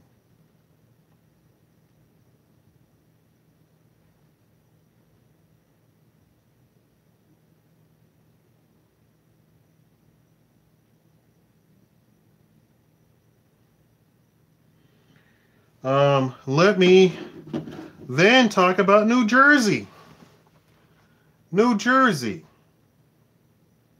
Because the lettering of the law in California and New Jersey says we will look at the instance of how much individual spouses make in a marriage, We will try and even that out when we do divorce. Well, since there was this big, huge push for women to work, and be in positions of power, and be CEOs, and be CFOs, and be CIOs, and COOs, and manager of this, and district managers, and West Coast manager, and East Coast manager, North manager, South manager, and manager overall of engineering, and manager of overall chemistry. We have women making millions of dollars. And then they say, we can have a stay-at-home husband. And the men said, are you sure? And the women said, yes. I'm a progressive woman. I can have a stay-at-home husband. You sure about this? Yes. Okay. So, we go to divorce court. Man said, I was a stay-at-home dad. She's the CEO of like 3 companies. She makes $3 million a year just in her salary. I want alimony. I want half her salary. And this kept happening and happening and happening and happening and happening to woman, to woman, to woman, to woman, to woman.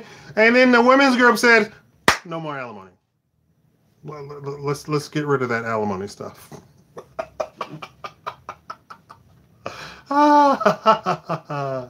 Oh, you want to hear the sad part about that? Because I talked about alimony and then I talked about child support. 90% of child support goes unpaid by women. And they are not caught and thrown to jail. Their wages are not garnished. They just don't pay it. Ever. So, child support, when we're talking about women, doesn't apply. And they wanted to do away with the alimony. I didn't get an update on whether or not that passed. Anybody in New Jersey happen to be in New Jersey watching me tonight?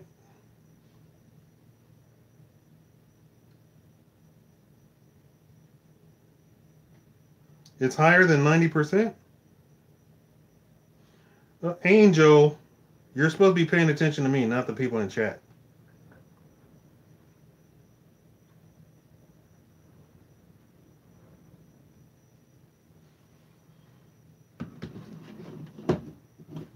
Y'all need to leave Angel alone. She's my angel. My angel. I only sound this good because I'm drinking water. Oh, angel. You're my angel. Oh, angel. Dreams are dreams. My dreams come true. Found the real reason, baby, when I found you. When things get rough, I can always count on you. You. I don't know those songs.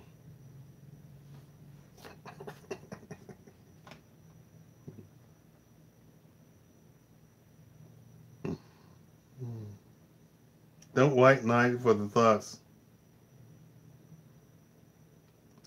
Anybody in New Jersey, can you confirm that they did away with alimony? Completely did away. We're not talking about just for men, because that would be unconstitutional, and you could just bring that up to the Supreme Court and get that nixed, and then if you do that, you could get child support nixed too, because child support, for the most part, does not go to the child at all.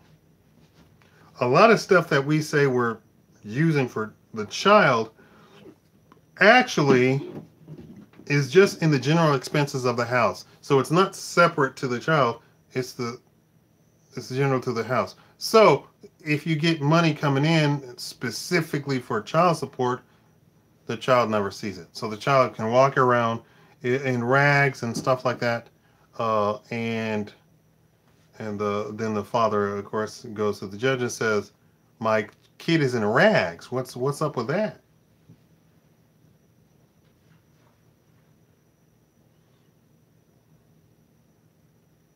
They just did it not too long ago. Okay. Now I'm wondering what California is going to do. Let me take a 2 second break. Well, not a second break. You can still hear me. What? Am I losing weight? Oh, my pants have fallen down. It's okay. I've got like three or four shorts on.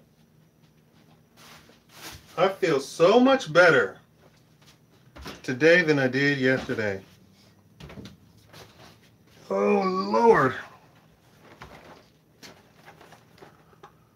When things get rough, I can always count on you.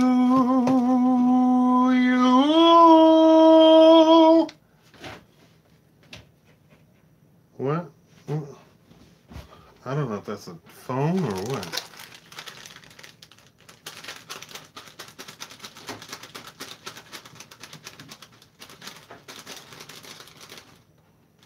That has default equal parent custody, but watch out for DV. For DV?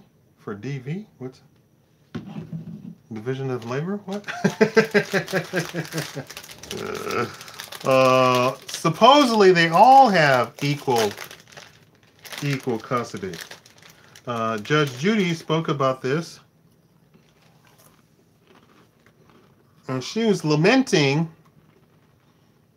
all of this craziness that's going on because it doesn't take into account the actual well-being of the child. And that's what the whole thing, if we're going to a custody hearing, is about. What is the well-being of the child? And it's supposed to be, the standard is, if there is something just outrageous, then then we look at custody. But outside of something outrageous, it is equal custody. And then you go and I think you can just go to an arbitrator and say, okay, I'll take him on the weekends, or I'll take him in the summer, or whatever. The judge doesn't even care about that now. So he just makes a determination of equal custody, which the court, of course, doesn't care if it's equal custody. Can I get 100 likes, please? Now, I was trying to get at, they did a study, and they brought the kid in, and the worst possible man, the most criminal man, they brought the kid in, and the man turns into everything that you could think about that is good with a father. This is doing a study. Now, so many women want to, well, mine was no good. Mine is no good. Are you sure?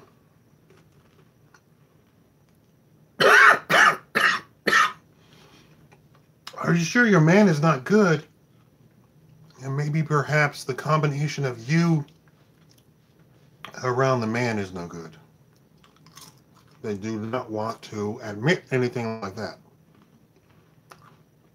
So when they did the study of the worst men they can think of and brought the kid in, he then transformed into a loving parent. You know, I had thought, as one of my dreams, of creating a, what would I call it? A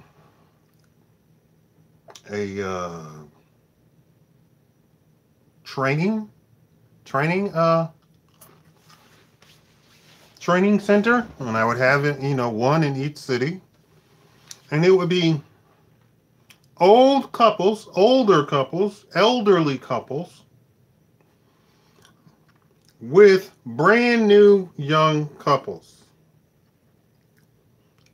or even couples of young children, of the first or second child. And nothing, nothing professional. There's no special training or nothing like that. It would just be that the two would hang around each other, and the the couple could ask the older couple unlimited questions. I would have like a kitchen area because they have taken home ec out of school, which was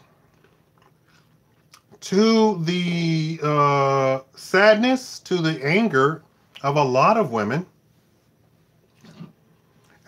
based on the idea that home ec was somehow sexist and that we don't need women going into home ec.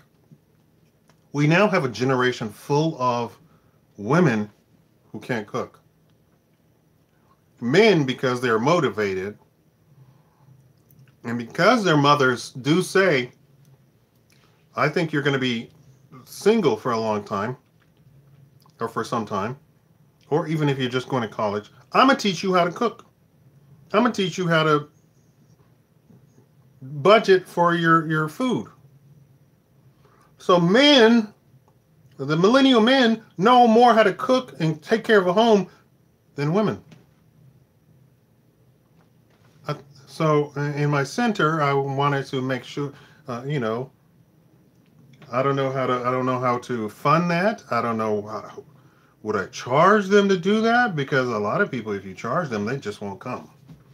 And then if you charge too much, you will only get the couples that don't need to be doing this in the first place. You probably end up being a whole foodie sort of thing, and here's how you make ratatouille the gourmet way. You would end up with that. So you would end up with the people who don't need the training actually going and getting the training from the elderly couples. How do you keep your marriage going? And here's how you keep your marriage going. Stop expecting the world. Nobody has the world. Our president was divorced twice, 3 times, twice, something like that. And he married into that family. Or he kept marrying into families from that area.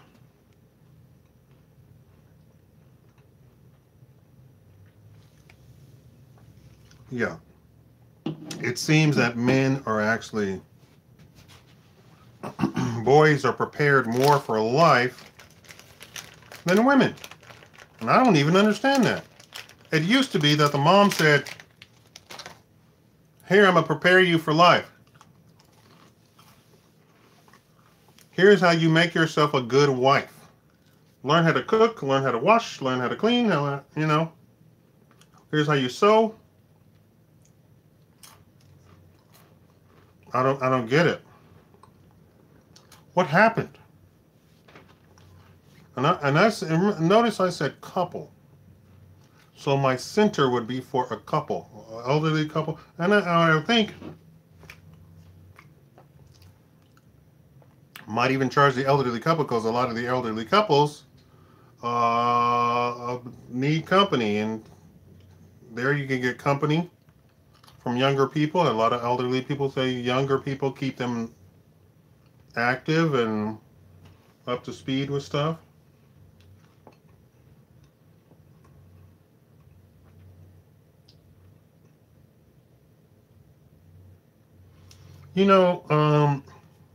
I read some very angry, very upset women activists. And I'm like, why are you mad? And they were very angry, very upset, very mad, talking about the men moving away, or the men not being around women, or the men.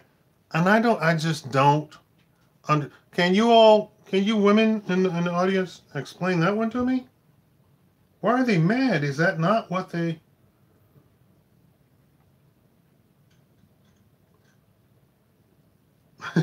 Big Mama. That's what we used to call our grandmothers too. Why are they mad when the men are saying, "I'm not going to be around you. I'm not going to say hi to you. I'm not going to hold the door open." That's what you've been literally yelling at. I don't. Somebody explain that one to me.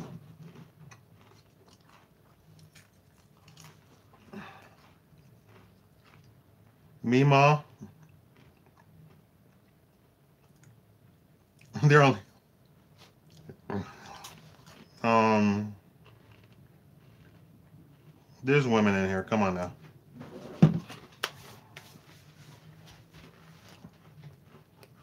Nobody's yelling at me for eating chips with all the salt in it.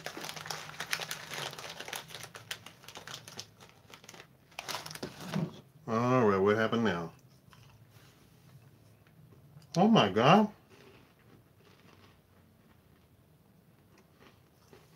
Y'all can't say naughty stuff in my chat. Yeah, YouTube is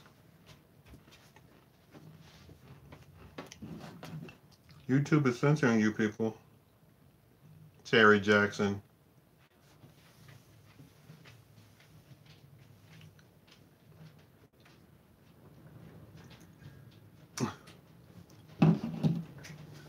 Um, I hope there's not going to be a tornado here, but the wind has picked up here. So if my thing goes off again,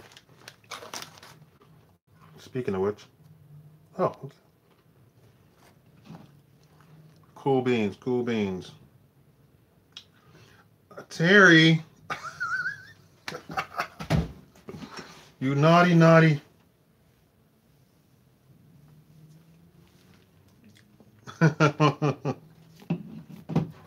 You're a bad Catholic.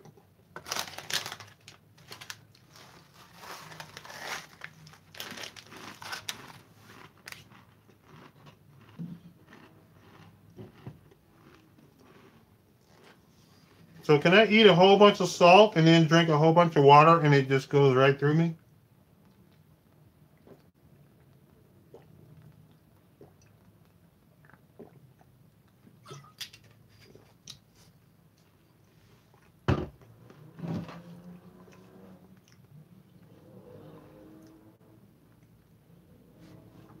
Cliffs of Dover. Yeah, if you do adult content, mark your videos adult content, you get no advertisement on it at all.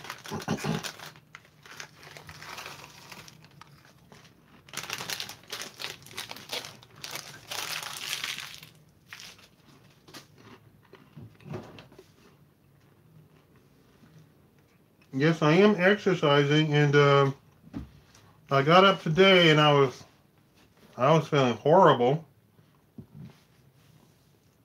and then I started moving around a little bit, and just that alone, I felt better and better and better and better.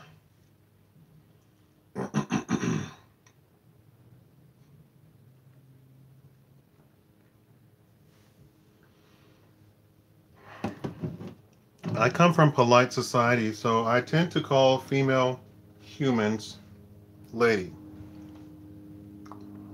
And depending, I might call a male human a gentleman.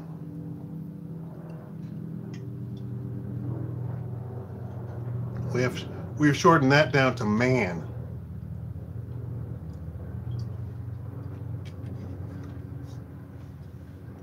And lady is the short form of gentle lady. It seems that we can no longer be polite in this society in today's uh, day and age, right?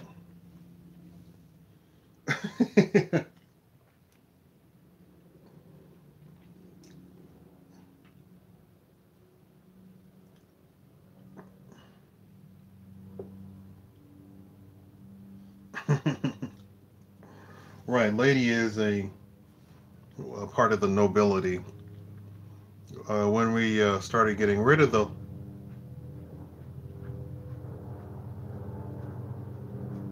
did you hear something?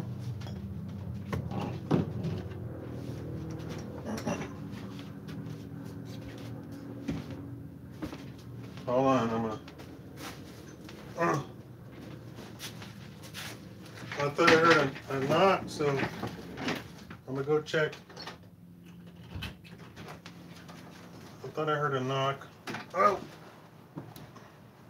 hey, can you see if somebody's at my other door? It's blocked inside.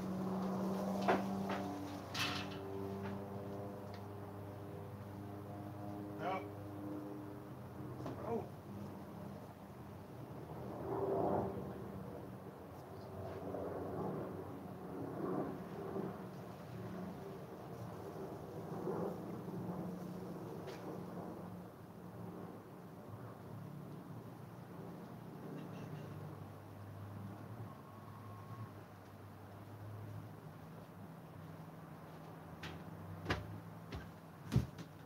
Oh, oh, oh.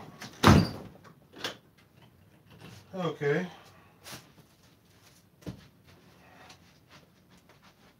Oh.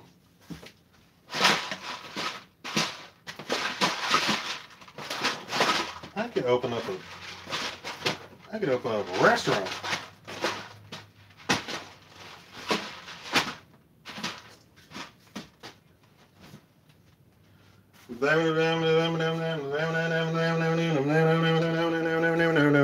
Blue moon, you saw me standing alone without a hug, something to care for. All right, what's happening now?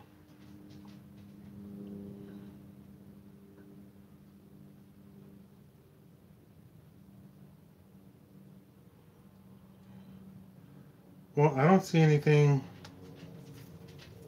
Hmm. Magulags LLC. Restate your story without the very last word in it. We have to speak in code for YouTube.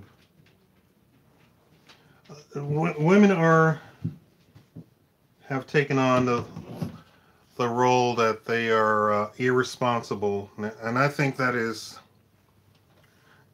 here's the deal. Under 35, you have this very large segment of the population, right? So although it's not every woman, it is so many millions and millions of women. It's like the what are the horror movies, the Attack of the Zombies or whatever, the zombie apocalypse. And then you have the 35 to 45-year-old, but they're only here. But the two of those together, so there's the 45 all the way down to 18 or so. They comprise a majority of the overwhelming majority, like 60%, even 70% of women, right? From 45 on down, they comprise like 70% of women. It's only 45 and over that are 30% of women. So it's 30% versus 70%, and the 30%, the 70% are influenced by those very tiny minor voices, and most of that 70% is silent on those tiny voices screaming about this and that and the other. And the other 30% who completely disagrees with that teeny tiny voices screaming about this and that and the other don't have a platform to say, hey, hold on, sister. This is not the way it should be. This is not the way you have a society. We have a society.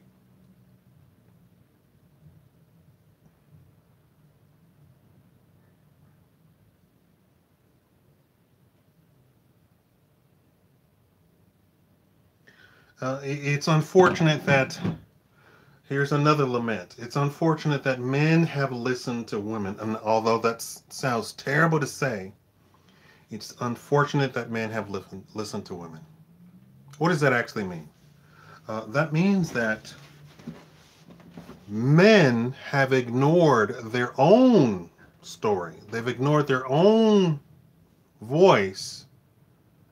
And the women are saying, you gotta listen to me, you gotta listen to me. And so they've ignored their own voice and listened to women. Can I get 100 likes on this live stream, please?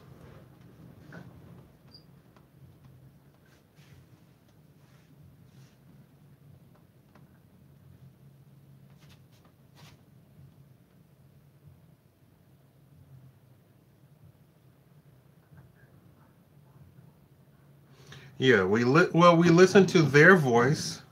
We don't listen to our own voice, and yeah, we then say the least of us, those who really don't have the strength of character that men are supposed to have, the least of us change and do what women say. So it's these women up here screeching at the top of the hill, and the least of the men listen to this, listen to them, and go to meet the standard that these women at the top of the hill set. When the least of us, the men, the least men, don't understand that women don't know what they want, habitually don't know what they want, habitually don't know what to really say, habitually don't know really what they want in a man, habitually have no idea what being a man is. So a woman trying to tell a man what he should do is counterproductive to the man actually getting a woman. Because if we're talking about straight women trying to give advice or demands to straight men, it's literally like me dipping my hand into a tar pit and expecting to pull out a diamond or a fossil from 10 million years ago. It's just a luck of the draw. So we men have to tell the least of us men, stop listening to these women. This is what they do. They talk. They try and give advice about being a man or how to get a woman or whatever, when in fact they have no idea. Remember I told the joke? Let me tell the joke again. So, my son comes home and says, Dad, why am I always out of money when sister is always filled with money? And sister turns to my son and says, that's because you date women and I date men. You pay for the women and my boyfriend pays for me and my stuff and my car and my all that. That's the difference. A man trying to give a woman advice is just as bad as a woman trying to give a man advice. It's just not. It's not. Oh no wonder. Okay.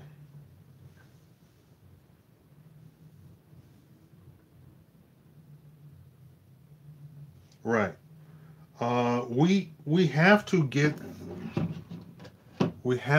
the message out that men have voices, and we should only pay attention to male voices. The problem now is that so many men, the least of us, I'm being polite in all of this sort of conversation.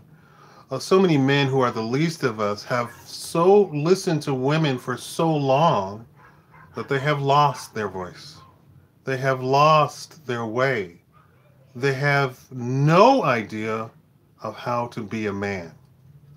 And they don't know that they should not listen to a woman. That is the opposite of who they should listen to. I know it sounds reasonable. Well, if you want to get with a woman, you should listen to a woman because she knows what she wants. But you have to understand the psychology of how we uh, socialize women. We socialize women to not just be weaker in strength, but to be weaker in society.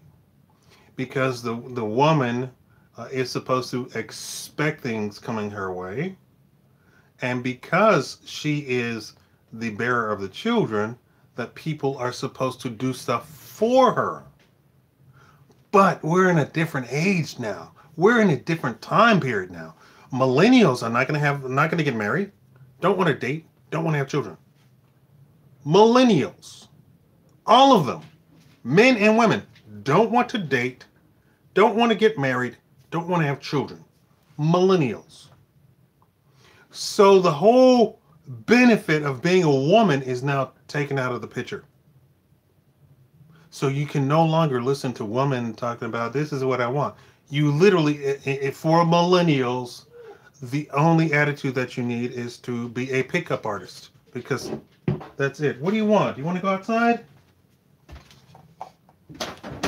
Ow! Ow! Oh, Jesus. Oh!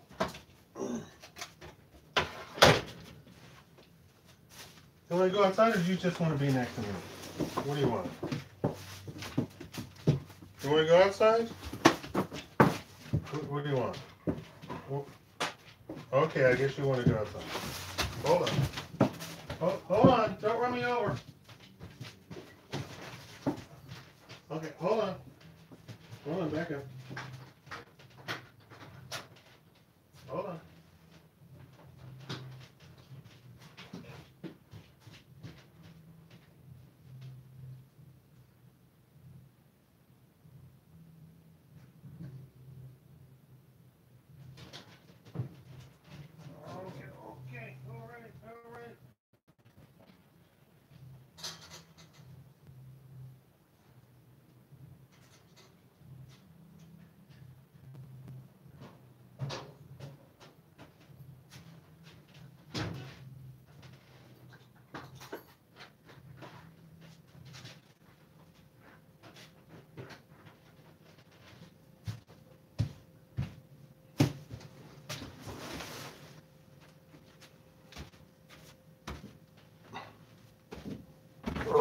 Okay, all right. Ho, ho, ho, ho.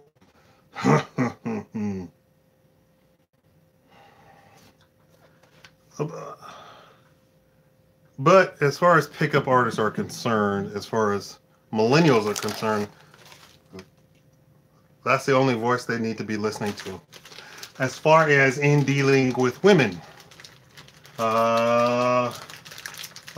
60-year-old man isn't going to tell millennials what to do because they're operating on a completely different society. 40-year-old man still operating on a different society. So the only thing that's really inside of the millennial sort of society is a pickup artist for men. That's it. And he says you want to get one thing from women and one thing from women only. That seems to be the only logical thing to do this in this day and age.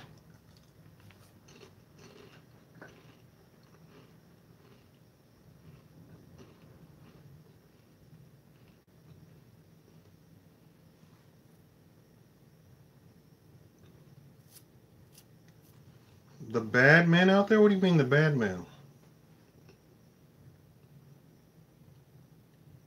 Oh, what happened here?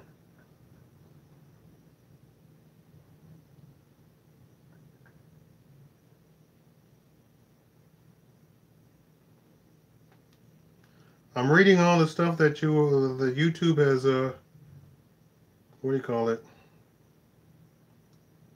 That YouTube has censored.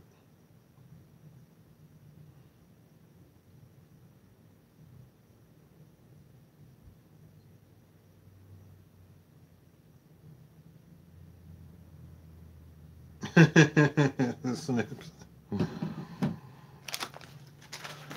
I don't think that the conversation for men today is literally it's one of going to court and suing the heck out of people, and pickup artists. I think those are the only two conversations that men need to have this day and age.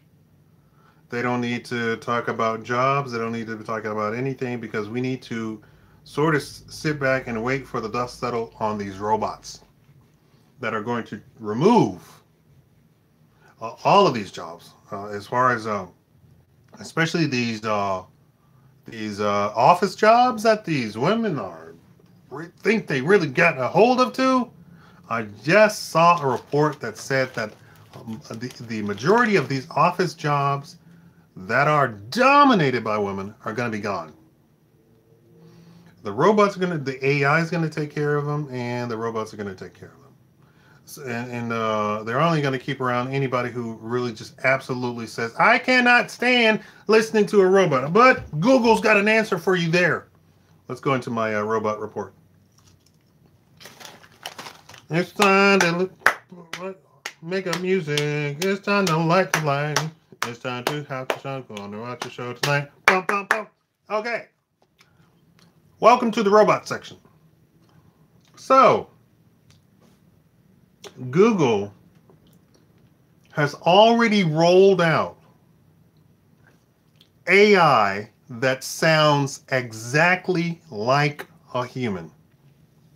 I don't know if you all saw this, but they had AI call separate companies. They ordered pizza. They set up a hair salon appointment. They did something business related. Okay, so in each case, the robot sounded just like Tyrone or Elliot or Fu Manchu. So the robot did stuff like it said, 6 o'clock sounds okay. I think I'm gonna have pepperoni pizza, and I mean sounds just like that. We're not talking about welcome today. Today you're gonna watch a video on Shakaama talking about robots. No. Sounded like so. Then they called out the people after the robot got done with them, and they said, "Hi, this is Google. That phone call that you just received was a robot." No, the phone. Can we ask you about the phone call you just received? How realistic did the phone call sound? Did you think that the phone call was a human or a robot? Was there any hint at all that you thought that the phone call was from a robot? And across the board, it got complete 100% on everything. Now, that was for ordering a pizza, which I would think is probably the most difficult thing to do because it not only ordered the pizza, so it put ingredients on the pizza, it took ingredients off of the pizza, it changed the ingredients, it switched around the ingredients, it changed the pickup or the delivery, it gave the payment method information, everything. Same thing with the hair appointment. It changed. It is picked from what the person said was available on what day. Everything. To the point that nobody that it contacted knew that it was a robot. And it literally sounded like Jim Bob was on the phone going, well, let me think. Well, that sounds good to me. Oh, no, hold on. Let's switch that up to, right? Now, let me inform you that they had already been testing it before they came out and quote unquote launched it. They'd already been testing it. So they already knew hundreds and hundreds of tests where the robot was calling people and talking to them as if and people thinking that they were talking to a human being.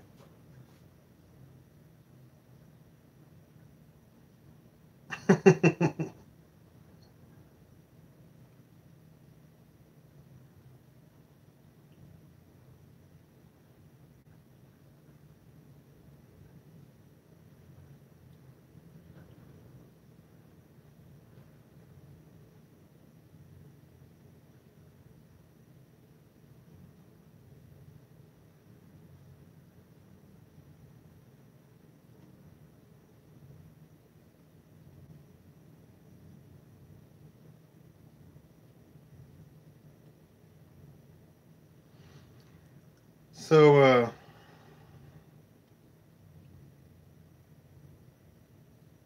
hmm, I don't know. I think it's all right.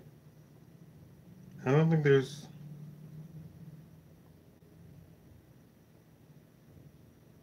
I don't know.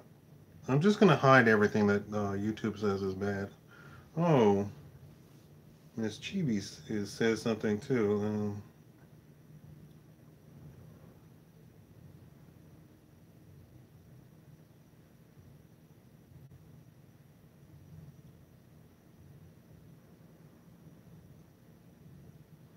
I don't detect anything that's bad with this. I'll let it go. I don't know. I think YouTube is a little bit YouTube too sensitive. Can I get 100 likes? Can I get likes, people? Thank you. Uh, Let me report to you, China has already fired an entire office building of people, 20,000 souls. I'm being dramatic. 20,000 people were fired out of an office building, all doing accounting, business type of stuff, which you have to go get a degree for and pass all sorts of difficult tests for. They removed everybody from the building already. It's already been done. They removed everybody from a bank building too. Already been done. Um, they have already implemented self-driving trucks to a degree. Let me sit up straight here. Apparently, if I sit up straight, and this is great that I have to look up because then that makes my neck sick. But my neck has been hurting me because I've been looking like this at the phone.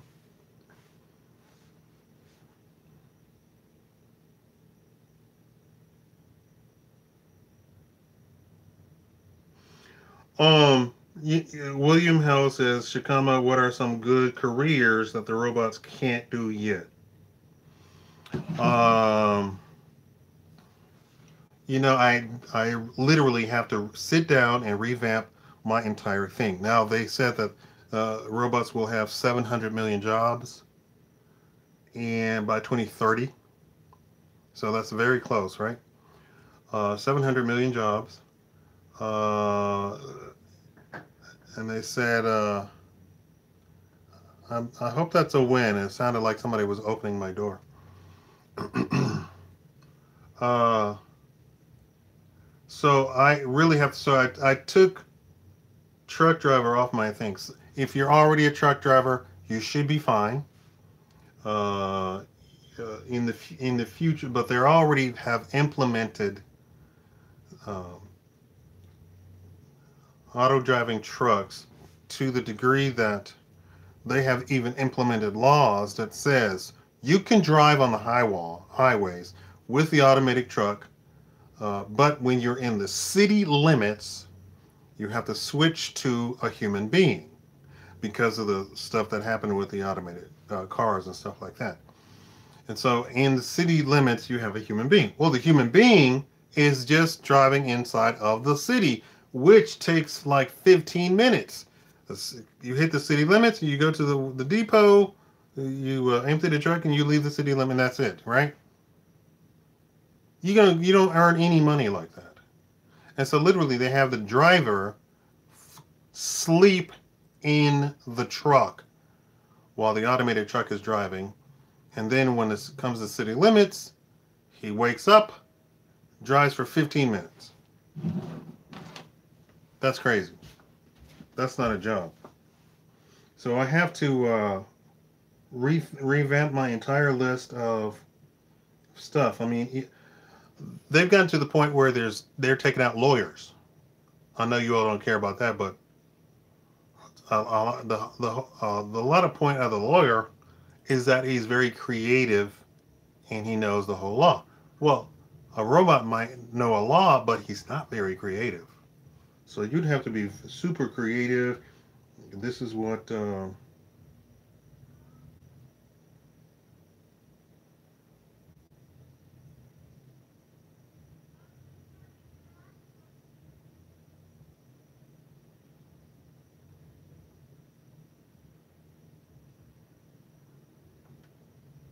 I'm afraid to read your stuff out loud because YouTube might shut me down.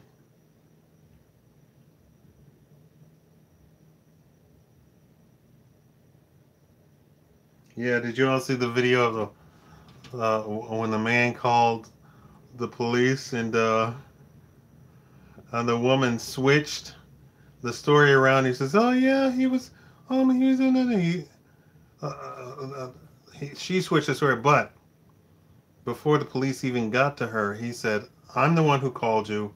Here's the video evidence of everything that happened." Then, of course, police went to her and she completely switched the story and says, "Oh, yes, he was doing this and he was doing that and he was doing this and he was doing that." And she was literally uh, very abusive to him. And they literally said, had he not had that video, they would have just taken her word for it.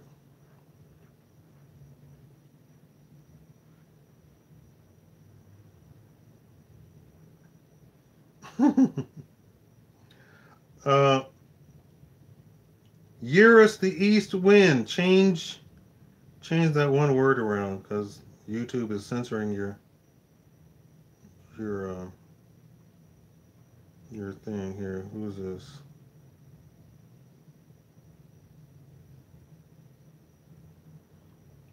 Um, I don't know what, because some people aren't getting this. Dan Freeman, make your comment PG. I don't know what the difference is because other people are saying the same thing.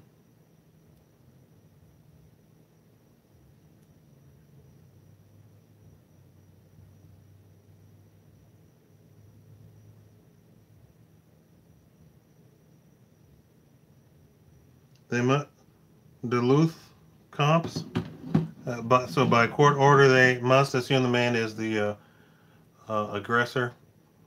Before y'all leave, could y'all give me a like on the live stream? So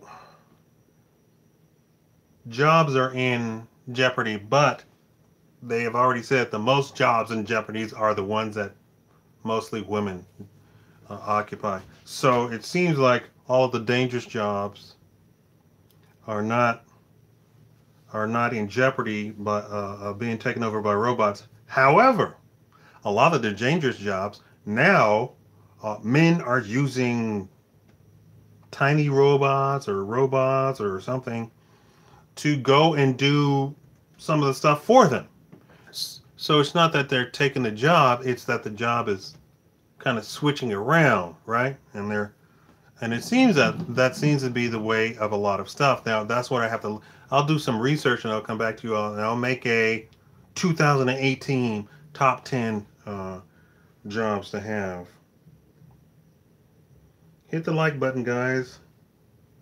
So men's job seems to be just transitioning into this technological era that we have. Now, if you are in of the mindset, I already know this one.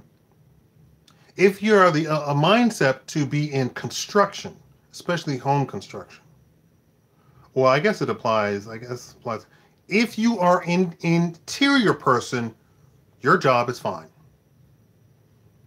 In fact, they need people on the interior. What interior means, I'm going to guess it means molding, hanging sheetrock, putting in windows, doing the bathroom stuff, doing the floors, doing tile, doing cabinetry, being a carpenter, hanging cabinets, plumbing. I'm assuming that's what interior means. If y'all can correct me on interior. They have already rolled out robot ro, ro, robot cops, robot police. Already rolled out in several countries around the world.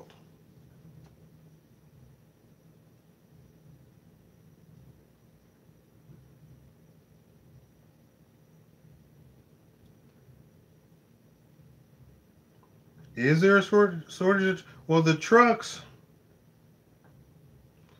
the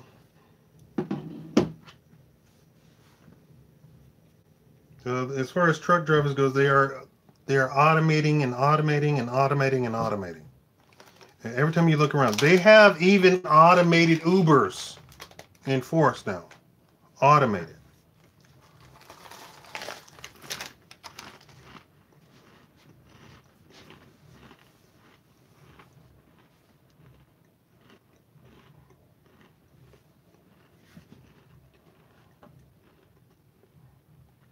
And let me give you a heads up. If you see these videos talking about Sophia, the robot, is AI, she's not AI. She's literally like a tape recorder. So you say something, she just plays back the appropriate response. She was on Jimmy Kimmel Live. What they do is they literally give Jimmy Kimmel the script,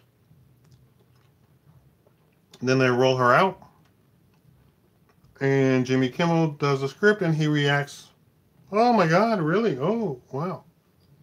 She is not. She is not. She's also was given citizenship to Saudi Arabia or somebody like that. When in fact she's not really a robot.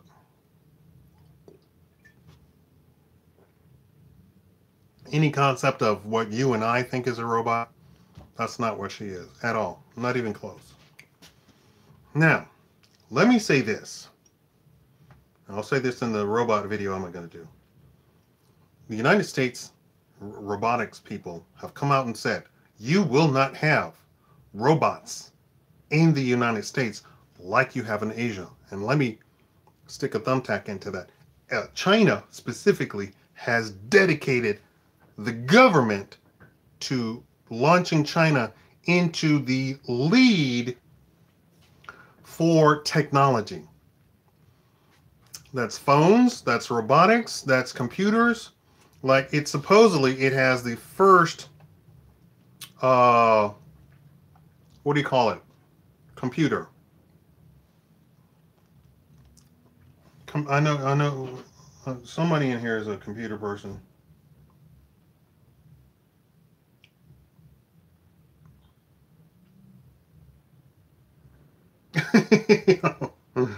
No, what's the computer what's that computer? No. Computer. Think computer. Quantum computer. Yeah. Yeah. Supposedly they have the first quantum computer, but that's not exactly it. To have a quantum computer, you have to have a quantum chip. They don't have a quantum chip. What they did was they made a computer with something like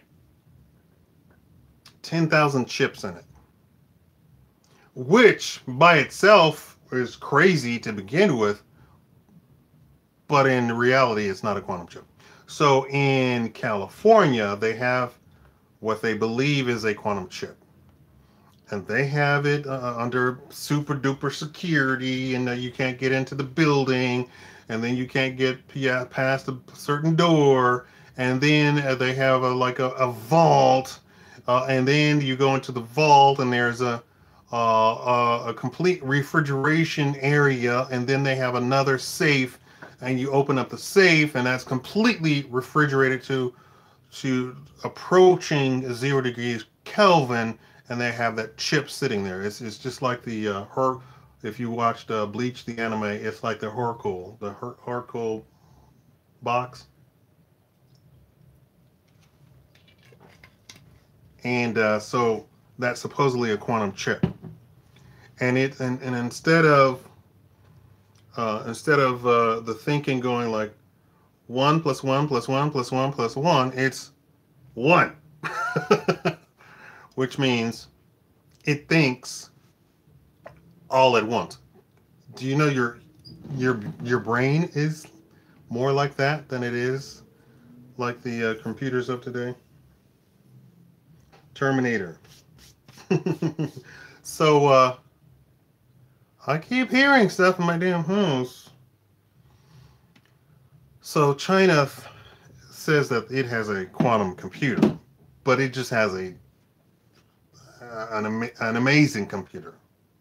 I mean, it's nobody's built that in the United States yet. I don't know what's the Microsoft computer.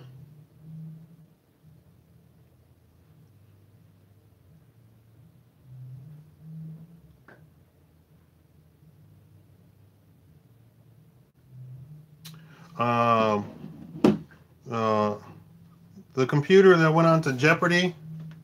What was the name of that computer? And beat all the crazy super smart people on Jeopardy. What was that computer on Jeopardy? Microsoft, Microsoft.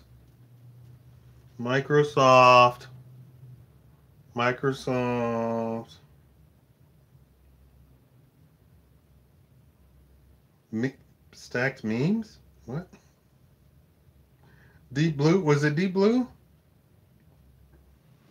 Uh, Watson. There we go. Watson. Yeah.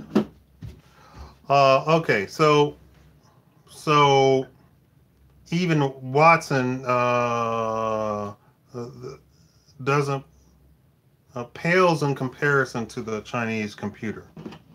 Now, so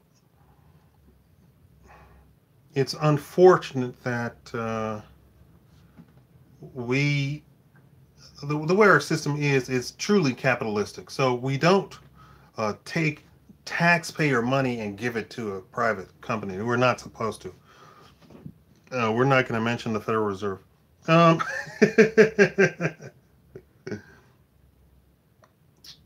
what was the first computer and the super duper computer?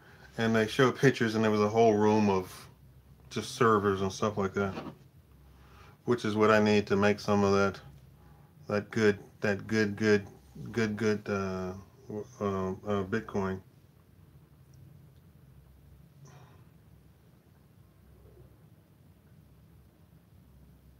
Univac? No, well, I'm not talking about the AS400 computer. I'm talking about it was a little bit more. It was, I believe, around the time of Windows 3.1 Run or something like that. And it was supposed to be a super duper computer back then. Yeah, Deep Blue is one that killed Kasparov at chess. Was that it? Okay. But Ian, I've gone back and looked at all of that stuff where they said the computer beat this person at this, and the computer beat this person at that, and and the computer beat the people at Warcraft. Warcraft. What's the name of that game? Where you have the 3 lanes and you Cray computer. Yeah. I believe that's what I was thinking of. What's the name of the Warcraft game?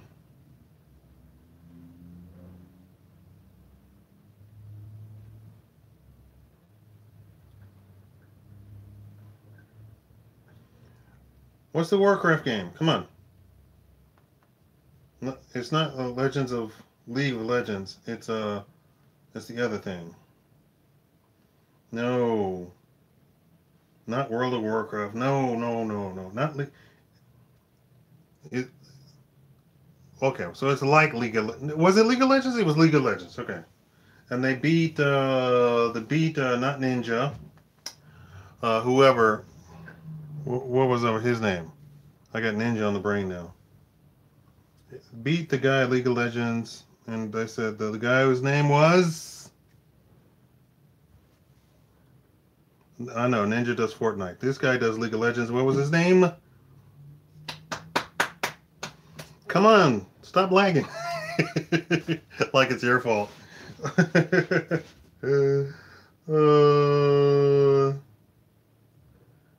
uh, Come on, who does the League of Legends? Who was the League of Legends star? What was his name? It was something. It had the sort of idea like Ninja. It was a single name, and when I did that video, people just you don't watch LOL? Oh, Miss Chibi. What? Are you the one who said there was 70? I don't think you would have watched LOL, would you? Or was that Angel said she was 7? Wingman Hunter? No.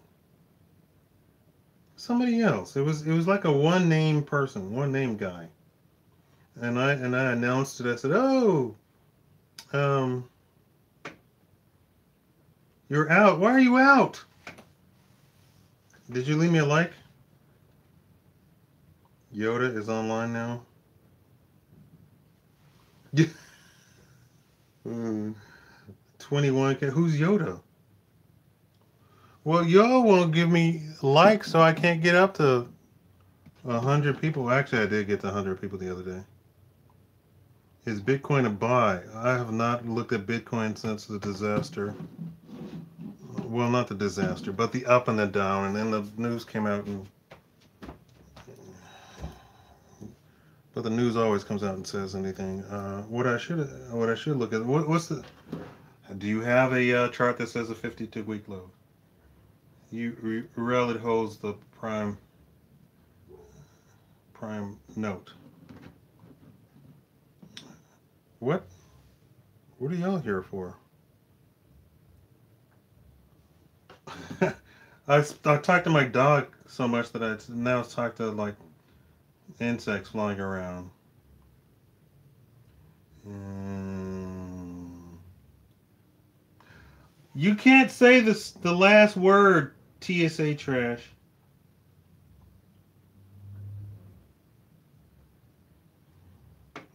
Okay.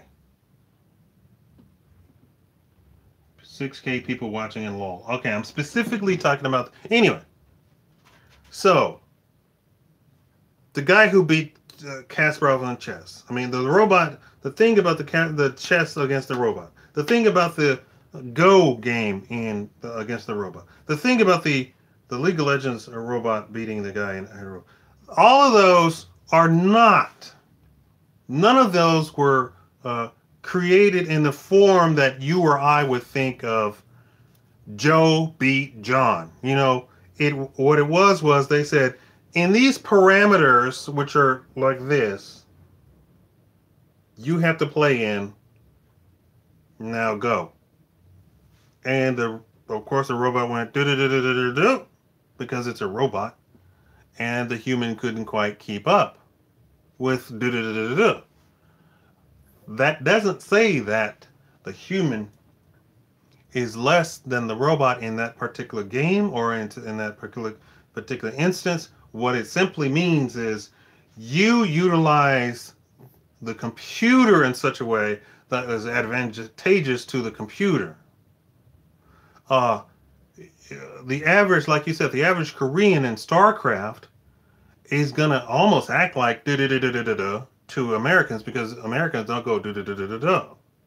There's literally the keyboard shortcuts and all that sort of stuff, and then boom, boom, the Korean has already. He's got 5 things already created. He's got a second city, and now he's already uh, viewed the map with one of his miners. Versus American has not done that. I used to play it on the Korean boards in StarCraft. Can you believe that one? They said, "Oh, you should go live in Korea." Not to be flossing on. I'll probably said that wrong, right? Not to be flexing on you people. I like I liked StarCraft so much that I bought it and then never did open it. I bought the whole It was all in one package, and I never opened it.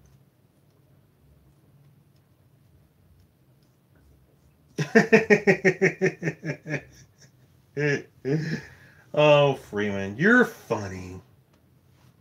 Has everybody given me a like for the stream? I think we're gonna shut it off at 3 hours. I think that's more than enough. My back is starting to hurt. I'm trying to do my good posture, but why does that hurt my back? Oh, oh, oh. You know, I did YouTube so much. I want to bring this to everybody's attention. I did YouTube so much over the past 10 years that it injured my tailbone to such a degree that before doing these live streams, which is about just this year, I would have to lay across the bed to do all the YouTube. Uh, Even to the point of doing the recordings, lying on my bed to alleviate the pain, the excruciating pain in my tailbone. So this is something medical, and I could only find like one YouTuber talking about this. So so most YouTubers who suffer from this don't talk about this, and that's a shame because they should talk about it. So it's an occupational hazard that comes with the territory of being a YouTuber, and specifically a YouTuber because you are self-motivated to do YouTube, right? Because you're self-motivated, you don't know a lot of the safety guards from OSHA. We don't have such thing as OSHA for YouTubers, right? We don't have, you should do this, you should. Now, we could adopt the OSHA regulations for YouTubers that they use in regular offices because we're doing the same sort of thing. We're sitting in a chair. Well, I sat in a chair for up to 16 hours every day. Here's the problem. Other than getting up and going to the bathroom, I would not stand up. OSHA regulations in offices says that you should stand up every 5 minutes or something like that.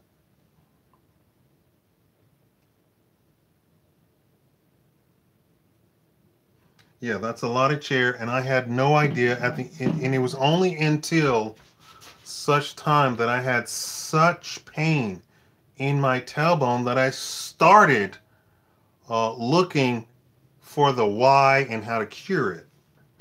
And even so, then there was no talk of it, so there was no real why to it.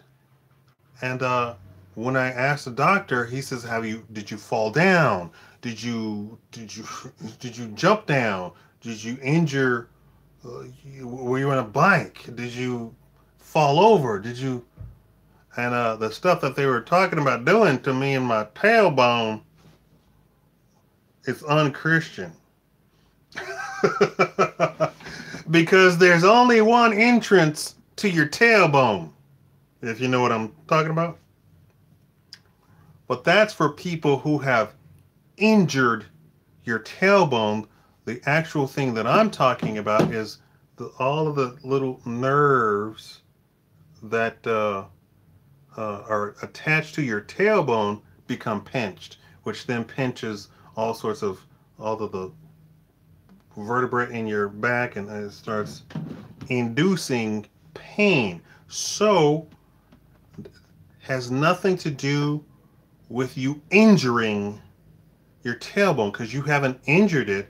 What you have done is put your tailbone area into a situation where it is under constant pressure and there is no relief, there is no regenerating the cells in that area. That's because that's how you heal. You regenerate your cells, right? Um, I got X-rays. Poor YouTubers of the world. So your YouTuber could be suffering excruciating pain, and you don't even know it.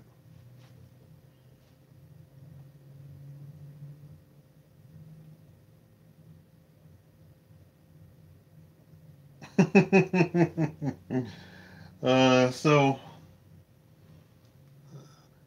uh, okay, so last 5 minutes, let's have some questions and answers. Come on, ask me any question that you want. I'm out of water. Ask me any questions that you want. Ask me any questions that you want. Please give me a thumbs up. Por favore, give me a thumbs up.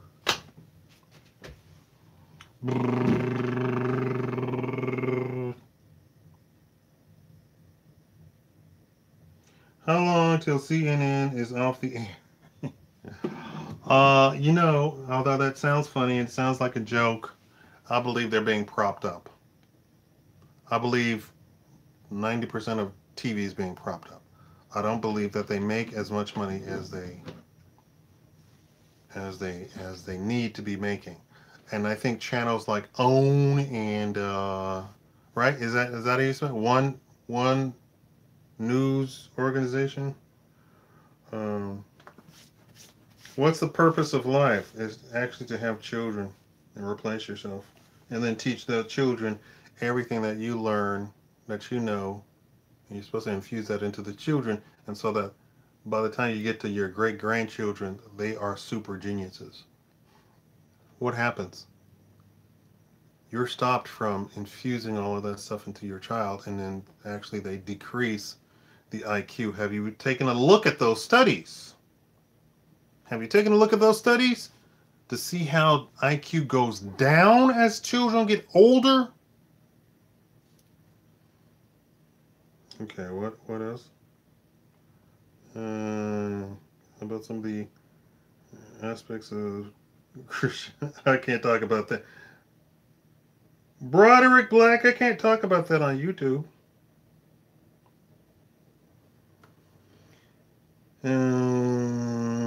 Okay. I wanted to tell you about that too. YouTube took this down. There's something called an artificial woman. You know what I'm talking about? They can splice a man's DNA and get all the way down to the core DNA, and then a man can infuse his male juices, and that mixes up into the DNA that they splice down, and you can have a child come from that without any use of a woman. And here's the beauty of that. Men have the XX and the XY. So a man can basically repopulate the entire planet with the technology that we already have, and the robot can carry it to term for you.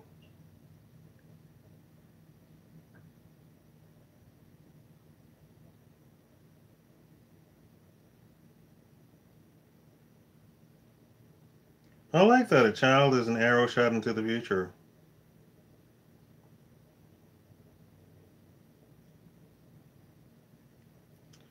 What are my favorite channels? I don't. I believe, and I blame YouTube for this. The channels that I was really trying to watch, everything on YouTube has become watered down. Just like my channel, I can't. I keep telling you, oh, I have to edit the way I say stuff. I believe these other people have really taken it to heart. So everything is watered down.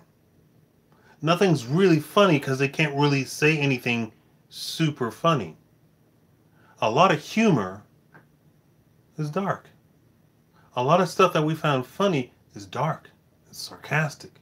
It takes a subject and exposes the subject for what it is and twists it so we'll laugh at it. That's also a part of the healing process. You remember what's his name? He played in a movie, and it was based on Dr. Patch Adams, and that doctor used humor to actually heal the people in various situations in the hospital. He says humor was a part of it, And he used their own sickness to make them laugh at their own sickness to bring about laughter. It's part of the healing practice. That is completely true for men.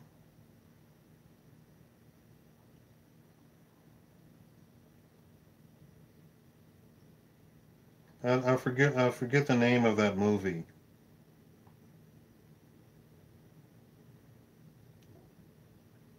Yeah, I saw about the horror channels. I didn't know about that. I was like, what is that about? So what are people going to do for Halloween? A book that you all should all read. Uh, The Millionaire Next Door, Robin Williams movie. Right. No.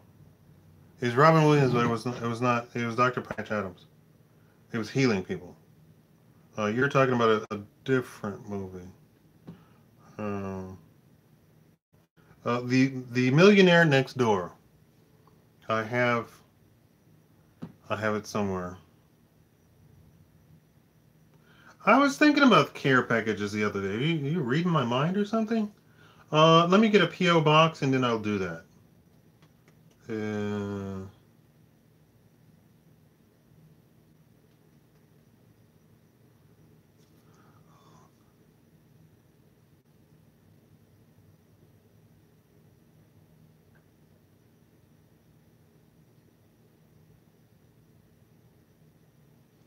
um, he had enough money that he could have got the law changed about the alimony. Anyway, thank you all for coming out. 3 hours. If you missed the first half, please first of all, give me a thumbs up there, buddy. Thumbs up. Thumbs up. Go. I believe it'll process in like 30 minutes.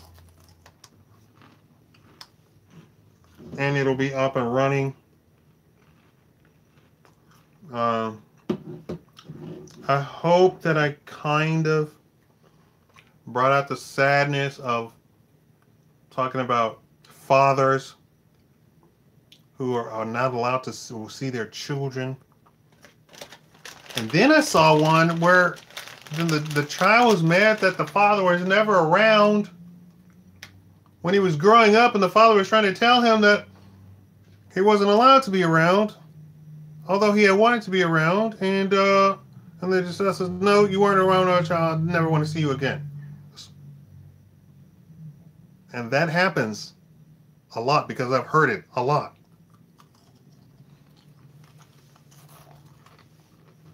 So that is a lifelong poisoning.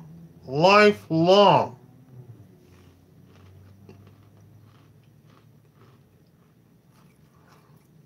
Which I also, the saddest moment on the Fresh Prince of Bel-Air, when they could have rewritten it to the father saying, I didn't have, I haven't, it was against me, it was nothing I could do, it was the court, they could have rewritten that. But of course then we're made to feel sorry for Will Smith, or the Will Smith's character, and and you don't get anything really beneficial from Uncle Phil hugging him at that time. He was just saying, yeah, I know. The relationship that we're looking at is between the father and the son, not the uncle and the nephew. And that right there then makes us feel terrible about the father. They could have rewritten it, and they could have changed everything around to the father had to go because the court order said you can't be around your son. And Uncle Phil could have been the hero of the day, saying, well, I made him come in here and just for a few minutes so he couldn't be caught, and there was a window of time where nobody would see him, and you could spend time with him and to know the full story because your mom told you the wrong story, which is how it often happens. Anyway, I was trying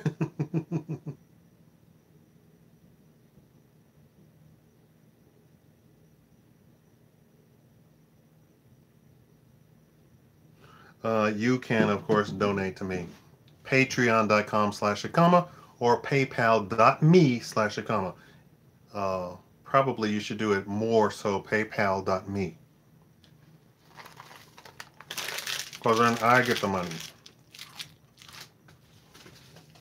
I might be doing a contest later on, so watch out. I mean, especially if I get a bunch of views and you all thumbs up my videos and like everything.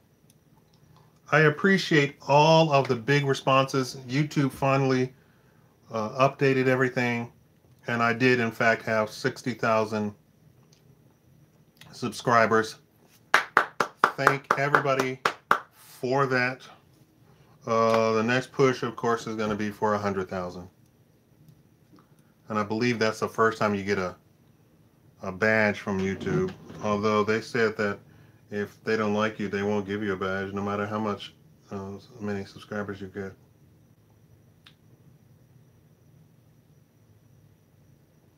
Okay, and I need to do the shirts and the mugs, the coffee cups, and the caps, and the hoodies, and maybe the sweatshirt, because it's getting colder. Some of y'all already cold.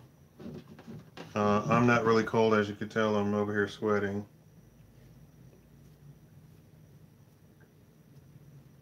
Yeah, YouTube said if they don't like you, they won't give you a badge. So if you're on one of their "we don't care" lists, you're too tough. It's the YouTube play button, and it comes in gold, silver, gold, and diamond.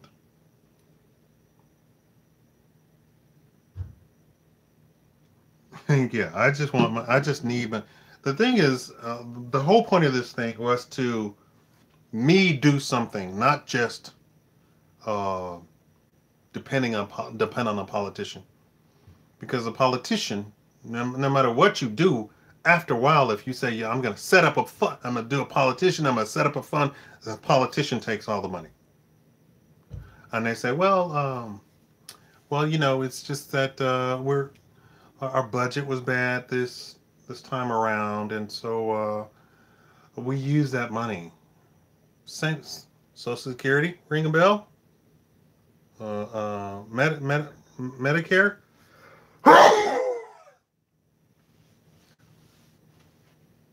You glad my dog is not here. If I sneeze in front of my dog, he literally jumps over skyscrapers to come get at me to make sure that I'm A-okay. He doesn't know what to do, but he knows that he has to be around here. So if I sneeze, or if I cough really involuntarily, it has to be involuntarily,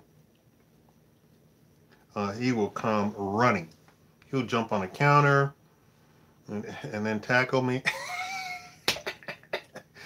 The service dog training is there, but it's not quite refined. It's pretty funny. Thank you, Caleb.